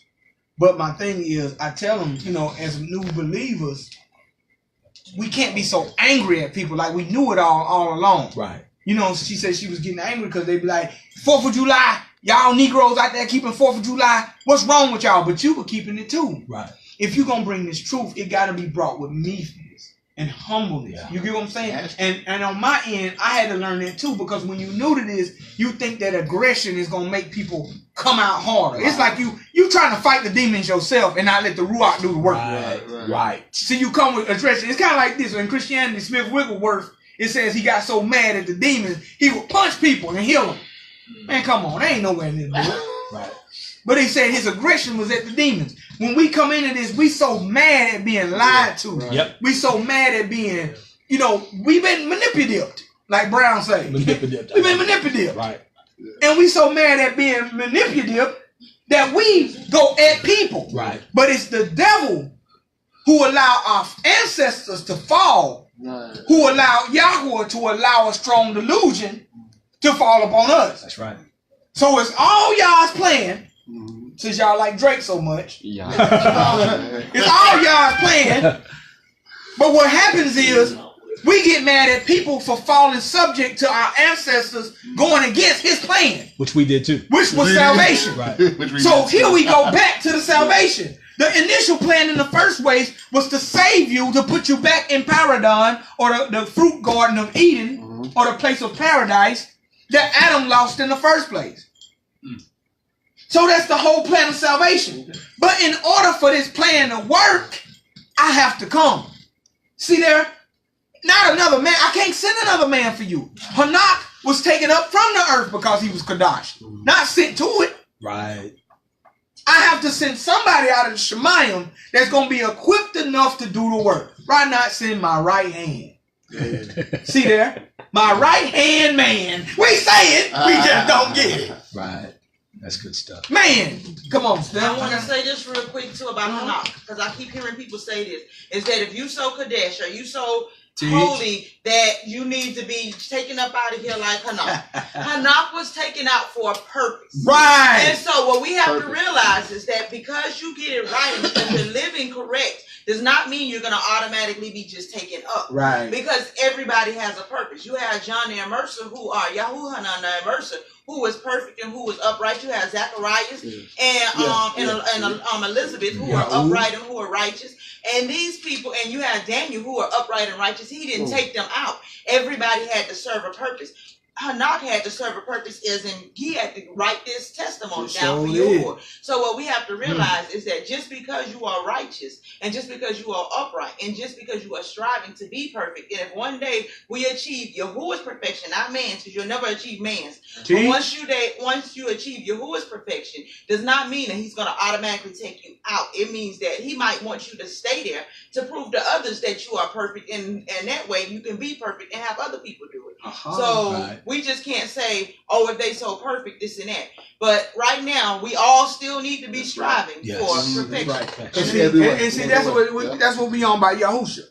When he seen one of the disciples that was gonna follow him, he said, "In whom there is no guile." There was no lying in his mouth. No trickery. Yeah. Huh? In whom there is no guile. Ain't that something? So he told him this. He didn't have no guile in him. And he says, "You are the Mashiach." He said, "You believe I'm the Mashiach because I saw you sitting up under a tree?" He said, "You're going to see angels ascending and descending upon the son of Elohim." Remember, Yaakov had angels ascending and ascending in his dream in front of him. Can't get out of it. Don't keep going. Take that grip. You going to take it? Read. You going to take it. 2. Read. We still in Matthew 2. Now, when Yahusha was born in Bethlehem, know that Abrit, Bethlehem means house of bread. He said he was the bread of life. Wow. And Yahuwah is so perfect in his, let me tell you something. You don't have no satellites up there. Because if it did, my phone would work better. Right. I'm just putting it out there. We'll talk about flat earth later. Anyway, my issue with this is, he's so perfect, he pinpointed the place where he would put himself. He put himself in the house of bread. Ain't that something? Man, bro, listen to this. So Bethlehem, in the house of bread in Yehuda, in the days of Herod the king, behold, there came Magi. I need y'all to listen to this right here. You got to understand what's going on. There came Magi. This is where we get the word magician from. This is where we get magic from. Wise men or sages is all in other translations. Pay attention to this. This is all Ruach. He put him in the house of bread, Bethlehem. In the days of Herod the king, there came Magi, magicians, from the east to Jerusalem, saying, "Where is he that is born king of the Yahudim?" Now, how did they know this? Let me tell you how they knew this. Daniel had been in Babylon. Daniel had been in Babylon, and while he was there, he did the work of the Ruach and taught these men. Wow. You can find it. I can show it all to you. And they did not come with 3 gifts in their hand. Little measly gifts in their hand, holding them like this. They did not do that. They came in Yeshayahu, it says, with dromedaries. These are camels. They came, if you've ever seen Aladdin, you pagans. How Prince Ali, when Robin Williams changed him into Prince Ali, it was a whole parade for him when he came into the city. This is how the king knew him. It's in the book. They seen a parade of Magi and people bringing gifts to this child. That's why he called for them. If it was just 3 little men that stuck in the city, how this king gonna know 3 men in the city? Right. So let's go. Saying, "Where is he that is born to the king of Yahudim? For we have seen his star rising in the east and have come to worship him."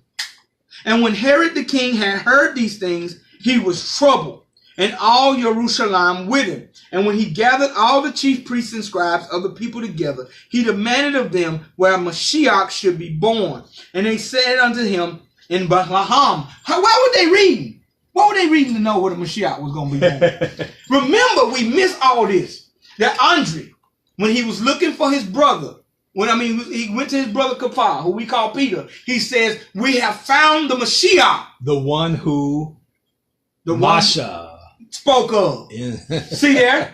The one who Masha spoke. Let me tell you something. How would they know who this man was? They were looking for him. Mm-hmm. How could these... Well, let me tell you something.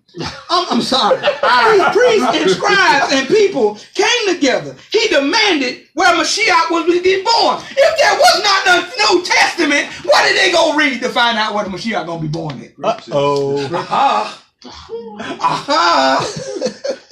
Take this on. It's over. It's over. He dead now. They had to know something. Daniel taught about the Mashiach. He taught about him to the Magi. He wasn't just there as a slave in captivity. He was there on assignment. He was there to teach them the ways of Yahuwah. You don't think he told them that Yahuwah would come to earth? He knew it. Matter of fact, in the Daniel, it tells him to seal up the matter. Huh? And it told him he was coming. He even told him about the anti-Mashiach coming. So you don't think that these Magi, they wasn't just going to travel these miles for nothing?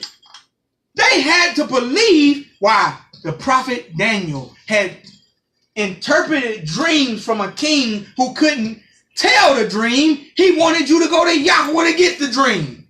And he went to them, interpreted the dream, and then explained the dream, told him the dream, and he's like, man, we're going to exalt this man. This man wasn't no average guy when we did his story. He knew he could talk to Yahuwah and get secrets. You don't think Yahuwah gave him another one? And these Magi had that secret. So they went to follow the obedience of the Ruach speaking through Daniel, and they found it. So watch this. And they demanded where they should be born. They said unto him, in Bethlehem of Yehudah, for thus is written by the prophet. Not by the New Testament, which wasn't even written yet. And that's in Michael, by the way. I think it's Michael 5:2. We can look at it. Let me read it for you. Hold on. I'm gonna tell you something, man. I'm going here for a reason. Go ahead. All these folks, the folks that probably, I truly believe 99.9% of the Hebrews that hate and reject the New Testament, they never read it. They ain't never touched it. Never even read you know what they believe? They've read excerpts from pastors. No, let me tell you, exactly. The elder is the new pastor. Yep. If Elder HAQADASH ain't told you, then you ain't gonna listen. If Elder Shalom ain't told you, you ain't gonna listen to it. I done seen them. They create their generals by who General Tazariak. If he ain't, he says he's the Ruach. Well, actually, he don't say the Ruach. He says he's the Holy Spirit. They may use Ruach, but he said that he's the Holy Spirit. And if he don't choose you, you ain't chosen. I done seen it. I done seen their ordinations and everything. And if he don't say it, they don't say it. So they following commanders. What's the following man. So they not following the Ruach. It is.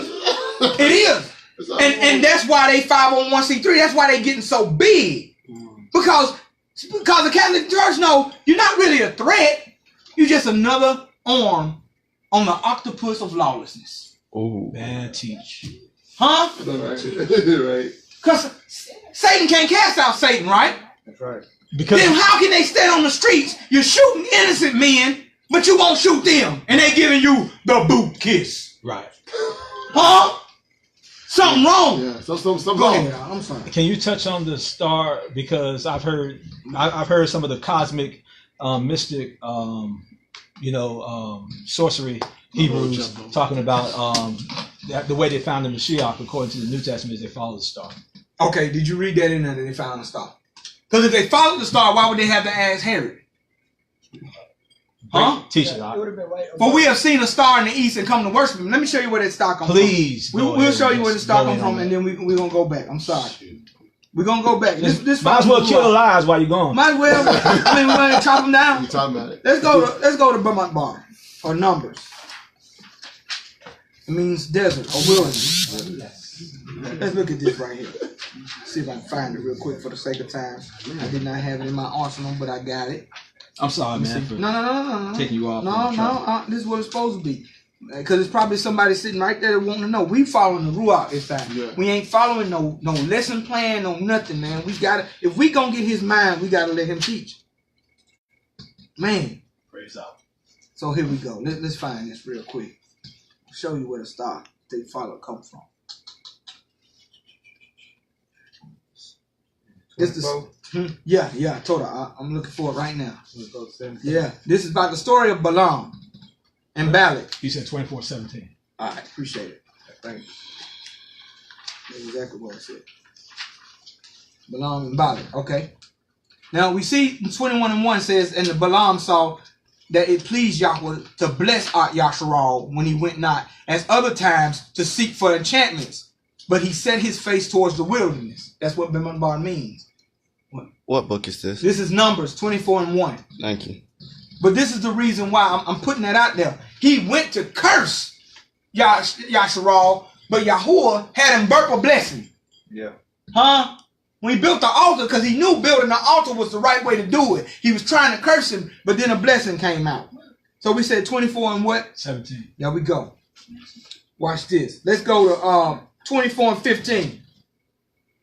And he took up this parable and said, Balaam, the son of Beor, has said, and the man whose eyes are open, he woke, has said, he said, which he heard the words of Elohim. And he knew the knowledge of Al-Alyon, which saw the vision of Al-Shaddai, the Almighty, falling into a trance, but having his eyes open. I shall see him, but not now. I shall behold him, but not near. There shall come a star out of Yaakov, and a scepter shall rise up out of Yasharal, and shall smite the corners of Moab, and destroy all the children of Seth. And Edom shall be a possession. Seir also a possession of the enemies. And Yasharal shall do valiantly. Out of Yaakov shall come he that shall have dominion, and destroy him that remains in the city. Now, does that star sound like the star they're wearing on their chest? That star is Yahusha. Let me tell you something. He said, and I'm going to read it. He said, I am in the Shemayim. So it's safe to say that the star that they followed is the star leading to the baby that was the star in the sky. I'm going to read it again. I shall see him, not it, but not now. I shall behold him, not now. There, not now. There shall come a star out of Yaakov, and a scepter. Why you ain't wearing no big stick around your neck then? If you want to wear that demonic star, he said a scepter, that's a king's staff. That's right. Since you want to argue this point, we're going to go to where that star is. Shall rise out of Yasharal, and shall smite the corners of Moab, and destroy the children of Seth. This is why Herod got upset, because based on history, literally, he was an Edomite. That's why it says, and Edom shall be a possession. He got scared because he knew that they knew what he knew. I know this sounds funny. So when they seen the star in the east and come to worship him, he says, man, y'all done messed me up. Let me go back to this. And I'm going to go back to where I was at. Thank you, Bob. Listen to how they worded it. Saying, where is he who was born the king of Yahudim? For we have seen his star rising in the east and have come to worship him. His star. Seen his star. Oh, his fame. Was his fame? No, his star. His star. He was that star. Okay, got you. He was the light. Remember. Man, bro. Okay. Okay, let me go there. Let me go here. I'm gonna go there. 743 is what you needed. I'm gonna go there. I was gonna go there, but let me show you why he's the light. He is the light. This is the Basora of Yahuwah. Now, you ain't got something started, but I'm gonna show you, and then I'm going now. Torah, and I need it in Amos too, because it's the same thing that he says in Acts 7:43 is in Amos too. I want to say it's 5:12. Amos 5:12. It is. But anyway, watch this though. Hold up. This is why he's seen the light. In the beginning was the Word, and the Word was with Elohim, and the Word was Elohim, and the same was in the beginning with Elohim. All things were made by him, Now, if this person is the one who made all things, and Elohim made all things, he's Elohim. Okay. I mean, it's simple stuff. So Not trying to be all jerky, but I'm just saying. 2 plus 2 is 4. And without him was not anything made that was made. In him was life, and the life was the light of men, and the light shines in that darkness, and darkness comprehended not. Remember, I read that in Yeshayahu, that he was going to be a light in the midst of darkness. Now, is it safe to say that a star is a light in the midst of darkness? Yeah. Free safe. See there? She should be. And it says that he shall be a star to Yaakov and a scepter. Why? The scepter would never be removed from Yehuda. That's Bereshit 49. It said that his staff shall always remain in Yehuda. That's Yaakov or Yasharal prophesying. See that? It's all prophecy. But if you miss one part, you don't understand. So the light that they seen was the Mashiach himself. They were being led by the Ruach. Oh, Ruach, there it is. There it is. Yes, I knew it was going to come. I just said you up on the arm again. He dead now. Up on the arm again. We're choking him, man. Tap out, bro. That dude done. He was being led by the Ruach. They were being led and had to bear witness to the prophet saying it. I'm going back to the prophet. For it was written by the prophet. Where did the prophet get his word from? The Ruach. Yeah. Where did he get it from? We're gonna go to the demonic star in a second. I want y'all to see this. Micah 5:1. And now gather yourself in troops, O daughters of troops. He has laid siege against us. They have smite the judge of Yasharal with a rod upon this cheek. But you, Bethlehem, Ephrata, through you, though you be little among the thousands of Yehuda, yet out of you shall he come forth unto me. That is to be ruler in Yasharal. Wow. Now if it's King David, it's way after he dead. That's why Kafah said, for his grave is with us to this day. Right. And we teaching now, this Ruach, whose goings forth has been from everlasting. I'm going to read it again. This is clear. For those who say we making it up. But you, Bethlehem, Ephrata. Remember I told you, I'm going to read it, saying where he should be born. Yahusha was born in Bethlehem of Yehuda. Okay. And we're going to go there. I'm going to show you that this is the word. Though you be little, I'm getting chills. I'm trying to calm down. Though you be little, might jump up and do a wild dance. Though you be little among the thousands of Yehuda, yet out of you shall he come forth unto me, that is to be ruler in Yasharal, whose going forth have been of old from everlasting. Yahuwah. Huh? Therefore he will give them up unto the time that she which travails have brought forth. Then the remnant of his brethren shall return to the children of Yasharal. Remember, Masha said, a prophet shall he raise up among your brethren. I'm finna go safe to say this. Mashiach. Why is Ak at the end of that? Right. A sent brother. But now, let's go finish this out. Matthew 2, and then we'll look at that demonic star again. Watch this. Saying, let me go to it. 2 and 4. He gathered the chief priests and scribes to the people together, and demanded them how Mashiach should be born. And they said unto him, in Bethlehem of Yehuda, for thus it is written by the prophet, and you, Bethlehem, in the land of Yehuda, are you not least among the princes of Yehuda? For out of you shall come forth a governor, and shall rule my people Yasharal. That's the same prophecy, but you got to understand, when they touched it, they added some things to it, but it's the same exact prophecy. You notice it. It says, and out of you shall come a governor. That same operative word for ruler is governor. Right. See there? And you shall rule my people Yasharal.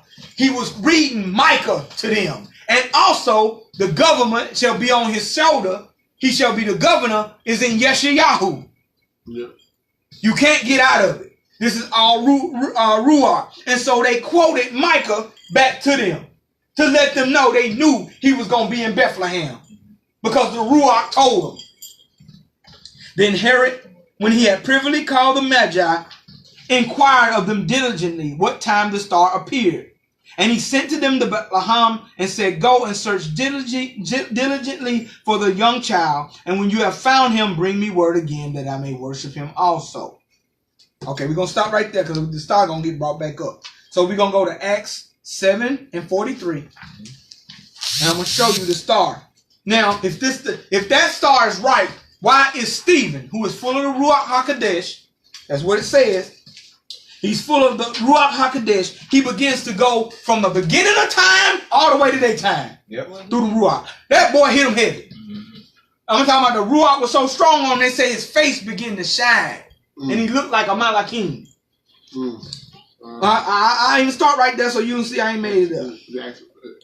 It says 15. This is 6:15. And as they sat in council, looking steadfastly on him, saw his face, and it had been the face as it had been the face of an angel. He was blown up with the Ruach. Now watch this. He goes through them and what they've done. He's actually talking about why the Mashiach had to come. Same thing I'm doing now. And he goes to this, 7:43. Then I'm going to take 42. Then Yahuwah turned and gave them up to worship the host of heaven. And it is written in the Sefer, O you prophets, you house of Yasharal, Sefer of the prophets. O ye house of Yasharal, have you offered to me slain beasts and sacrifices by the space of 40 years in the wilderness? Yea, you took up at the tabernacle of Moloch, which means king, or Molech, and the star of your Elohim Remphan. Figures which you made, idols which you made. That star that was mentioned by Balaam was not made. That star was from everlasting. See there?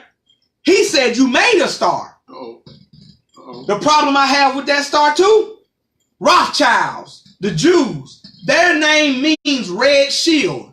Their logo is a red Star of David, that they call it.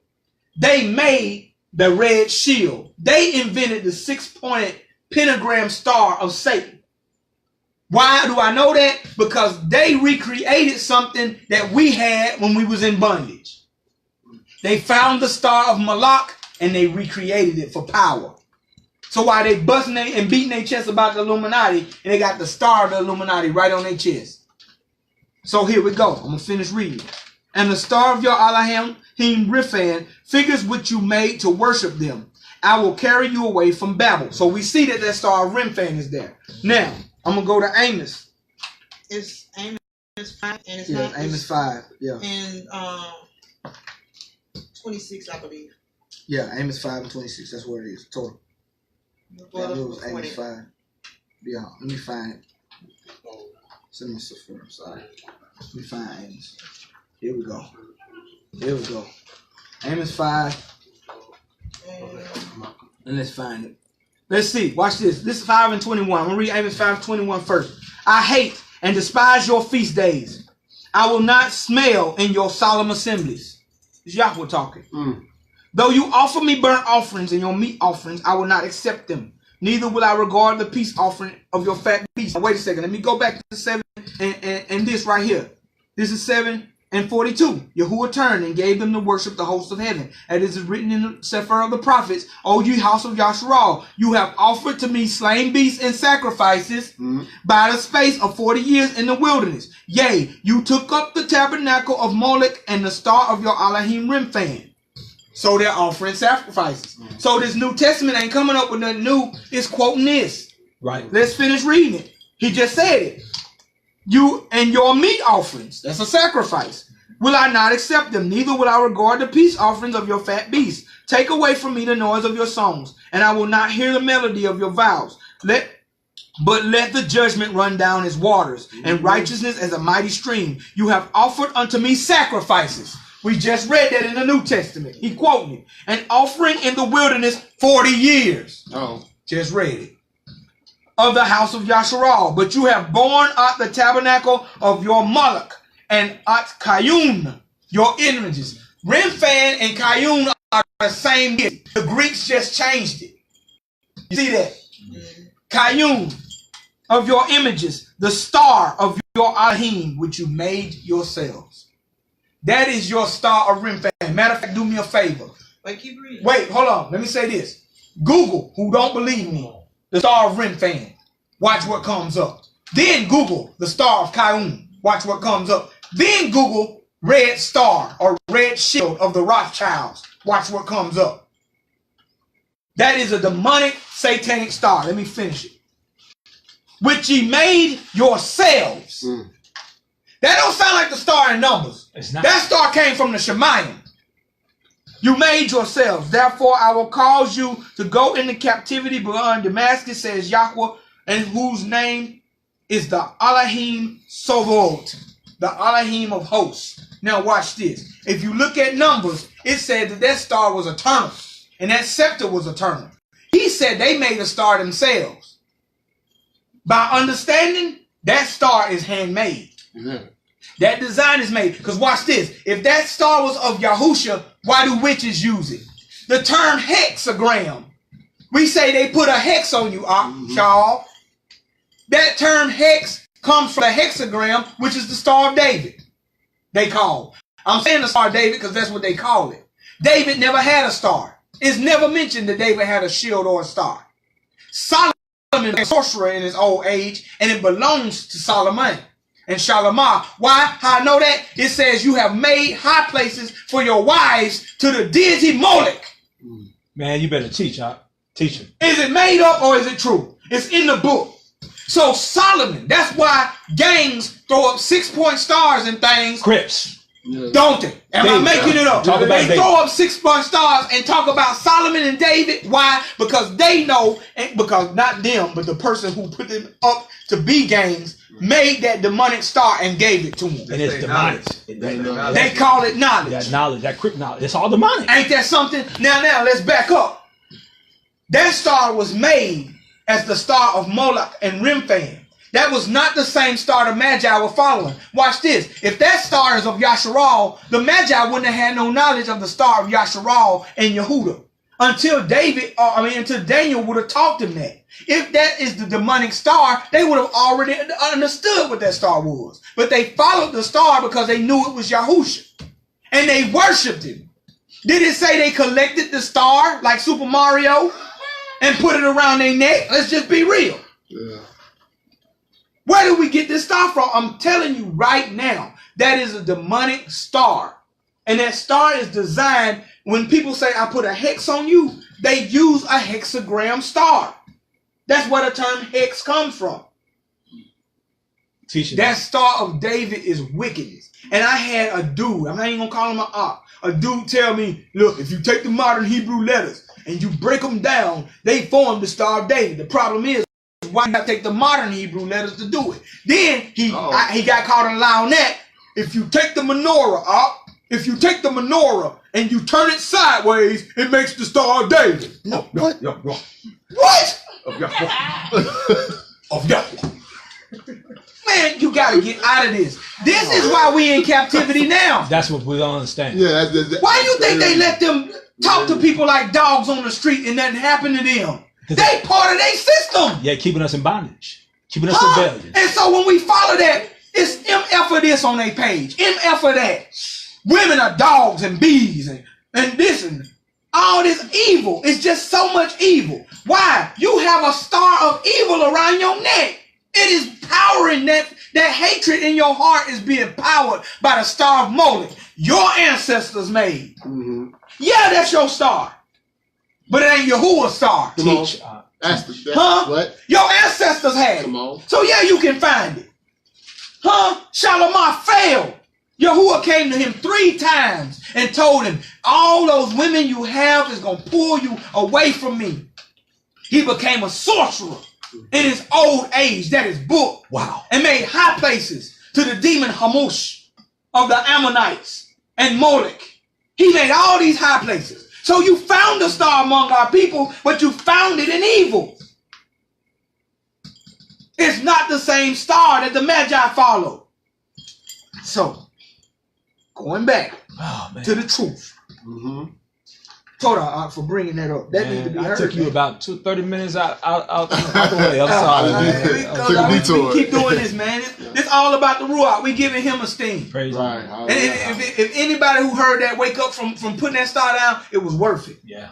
It was worth it. We gonna be obedient to his Ruach, man. We ain't doing stuff on our own time no more. We going in the truth.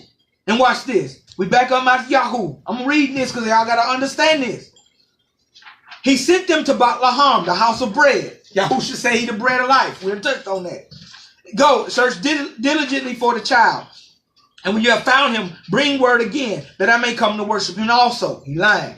And when they heard the king, they departed. And lo, the star, which was on the chest of a Hebrew. Does that say that? Nope. Anybody see that in there? The star, which was on the Israelite science of universal knowledge building.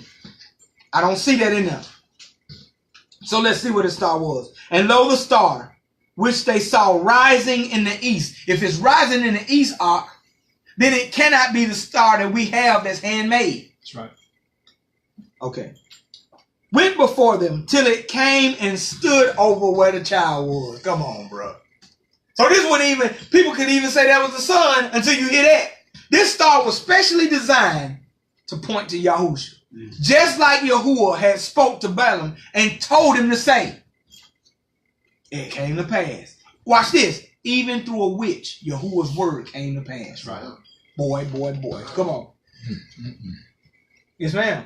I was going to say, any rate, even if you sitting up here and you walking around with this star and you have this star on and you feel like this star is to be worshipped or whatever, and it's idolized pretty much because you, what does Exodus tell you? He said you should not make a graven image in the Shemayim. See there? Under the sea. Nothing to bow down to. So that star should not be a sacred thing anyway. See there? Can't get away from it. They can't leave it. There it is. Your arm got you still. I told you he dead. It strained him out. Oh, man. Still. It strained him out. He can't get out of it. Because look, what you saying and what we understand is that star has been magnified in them people. But if that star is of Yahuwah, why do the gangs have it? Right. Why does the Illuminati parade it around the same way?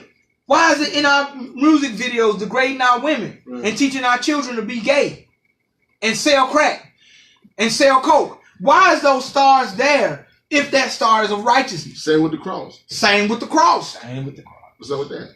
Yes, ma'am. Can't get away from it. When you look at Hanukkah, when you look at Revelations, who were called the stars and what did they fall for? Falling.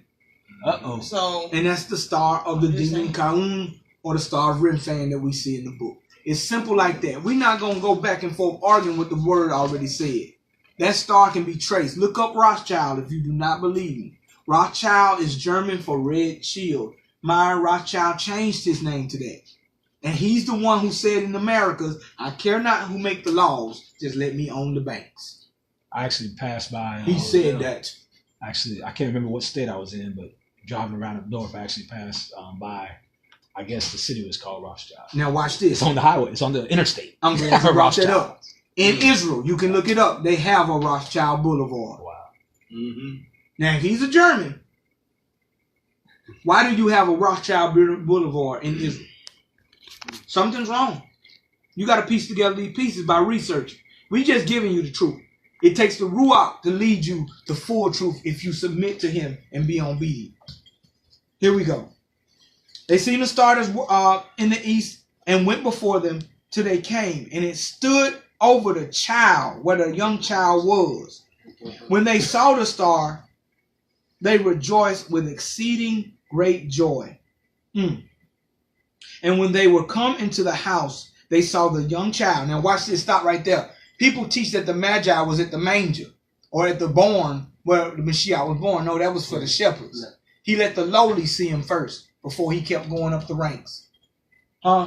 He let the lowly see him first. So watch this. He came and the shepherds saw him in a lowly place, in a barn. They done moved to their house now. Read the context. They not in the manger no more that you teach. They in the house. Man. And he continued to come up. Watch this. To the point that kings didn't see him till his death. Wow. Look at how Yahuwah regards the lowly and the humble versus the king. Kings didn't see him at his birth like that. That's why that's his business. See there?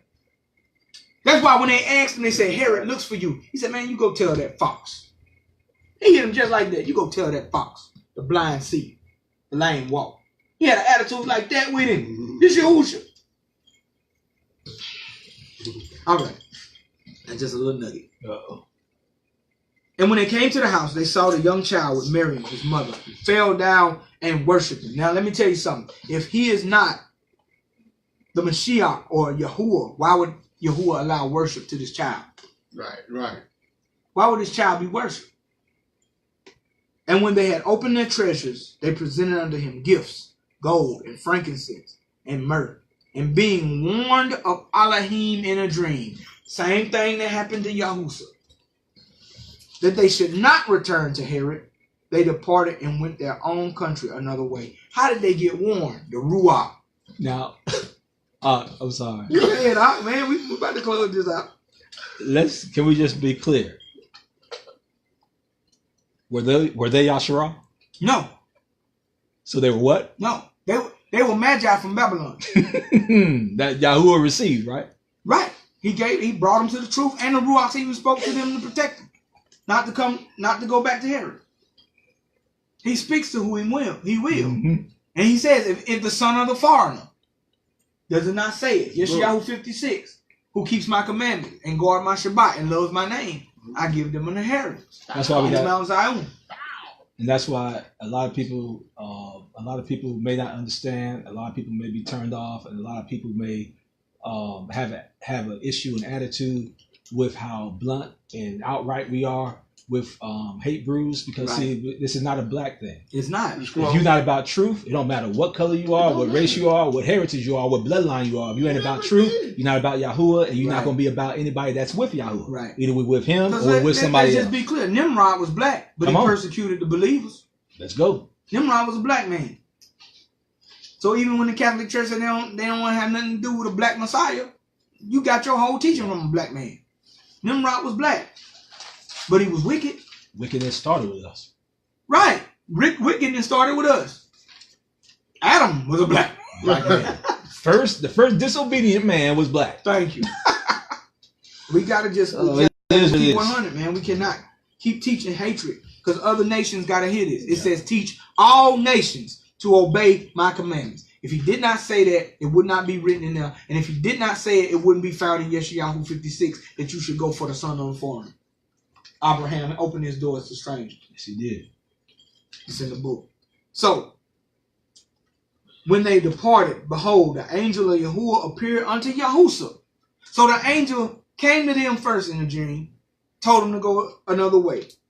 And then the angel of Yahuwah appeared to Yahusha in a dream, saying, arise and take the young child and his mother and flee to Mitzrayim, and be there until I bring you word. For Herod will seek the young child to destroy him. When he arose, he took the young child and his mother by night and departed into Mitzrayim. And it was there until the death of Herod, that it might be fulfilled, which was spoken of Yahuwah by the prophet, saying, out of Mitzrayim I have called my son. Man, do y'all see this?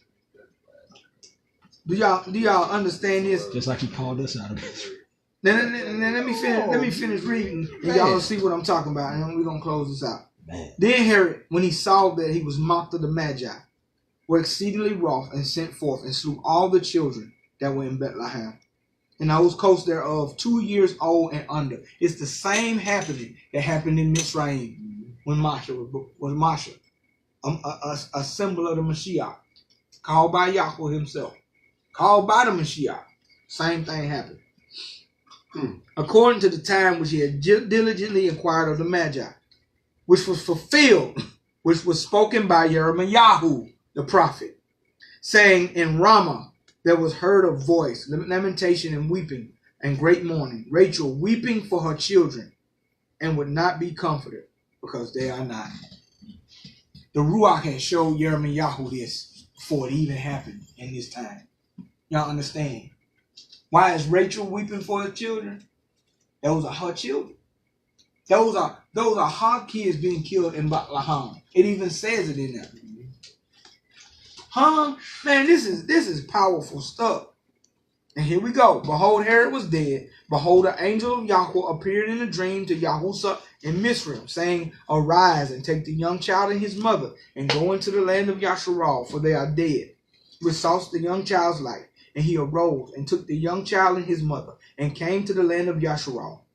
But when he heard that Archelaus did reign in Yehuda in the room of his father Herod, he was afraid to go there. Notwithstanding, being warned of all in a dream, he turned aside into the parts of Galilee. And he came and dwelt in a city called Nazareth, that it might be fulfilled. Pay attention to this, which was spoken of by the prophets. He shall be called a Nazarene, or a branch. Now watch this. You cannot find that nowhere in the Old Testament that it says that. That means that there were prophets in his time too, that had prophesied that he was going to be called a Nazarene. You see that? How I know that there were prophets in that time? Anna the prophetess was in the temple waiting for the Mashiach. Shimon was a prophet of Yahuwah who was promised that he would not see death until he seen the Mashiach. So the Ruach was even prophesying to prophets at that time of who was coming. Can I ask a question? Yes. Is it possible that it actually along with the prophets, because we see clearly that there were prophets at that time. Could it be also that it was in the books of some of the prophets that they did not put it in the case? Could be possible. Because they took some of them books out. Could be possible. Yeah, because I know, like we were talking about how the KJV mentions many books that are not in there. Right. Could be possible. And some of them were prophets. Right. Yep. It could be possible. And it was prophets at that time as well. Right. So the reason why I said that to was to show, because they say from the time of Micah and Malachi, whatever, to that time, there was nobody was hearing that. That's garbage. That's not true. But I wanted to point that out, that you won't find that in there. Right. You get what I'm saying? And it was spoken by the prophets. He shall be called a Nazarene. It could also possibly be Yeshayahu, because it says a branch will come from the root of Yeshai. Branch in Abra is Nazarene. Wow. So it's however it's worded. But I wanted to show at that time, there is no proof that there was a silent period of 700 to 1,000 years before Matthew was written. That's not the truth. That is not the truth at all. We just take Goyim lies and we merge it in there. So I appreciate that. Yeah, looking at that like that. And the whole point of what I'm putting out here is the mind of Yahuwah. The Ruach came to the earth to do a purpose as the Mashiach is being born before he was left. You get what I'm saying? Now watch this. Yahuwah has the Ruach when he born. We're going to visit that next time. If he has the Ruach when he born, why did the Mashiach have to die for you to be indwelled with the Ruach? That's something that's made up. You making this stuff up as you go. You're not walking in the truth of the Torah and the Torah telling you anything. It has to be, if that's the truth, it has to be proof that nobody had the Ruach before Mashiach was taken up. And you can't find that. You can't get around. I read to you the guy in Uyakra who had I think it was Shemut, who had the Ruach of Elohim in him to build a tabernacle. The Ruach was filled with him. That word was Mala, which means to fill. If it's inside, it's not filled if it's on you. Right. So, I'm glad that it went this route, for the star and the things we discussed, because a lot of times, we come with a teaching like this. And we try to stick to that teaching, but Yahuwah has other things planned. His mind, it could be anybody out there waiting for that. And we got to be sensitive to the Ruach. That's why this thing is an open forum, because we all seeking the mind of Yahuwah. And may I say this? Yes, sir. The mind of Yahuwah, we get the mind of Yahuwah confused with our carnal perspective on things. We think because we have not seen healings and certain signs that we see in Scripture, we equate the ways of Yahuwah to emotional, standards. You know what I'm saying? We, how we feel about a certain thing. You know what I'm saying? We say, oh yeah, that's got to be the Ruach Yahuwah. And that's just not the case. Right. You know what I'm saying? So the mind of Yahuwah, we have to understand the mind of Yahuwah is nowhere near, no close to what we see or perceive or what we think, in our own carnal thinking. And a lot of it goes back to understanding the variables in the Scriptures. You know what I'm saying? And that's good stuff. Man, that's awesome. That's a good word. But as we continue to go forward with this right here, we'll see that the reason why the Mashiach came is to get that is to get us into a place of obedience so that the Ruach would do the same thing in our lives as it did in his life. Mm-hmm. Yahuwah is spirit, and they that worship him must do what? Worship him in spirit and truth. His whole being is Ruach. He is the Ruach. So he just trying to get us back to him. The simple thing. We make it all this stuff, man. One person was telling me, you trying to be so deep with keeping the Shabbat. The Shabbat is spiritual now. I said, but a spirit kept the Shabbat before we did. Yahuwah created the Shabbat and rested on it. So it is spiritual. But because it is spiritual, we got to obey it in the physical. We have a spirit man that dwells in us. Mm-hmm. We can't ignore that. That's why the Hebrews are looking to be so spiritual. But they seeking after the wrong spirits. They sacrificing to devils. Torah for watching, we lost the Minor Yahuwah 1 is something going on Facebook. It was deleted. I'm gonna try to find it, but if not, we'll re-record that. We lost Yahuwah's Guide to Food and pieces of that, and then the service on the other one was bad. We're gonna redo them as time permits. Just know that we teaching out of the truth, man. This is just to bring people closer to the Torah.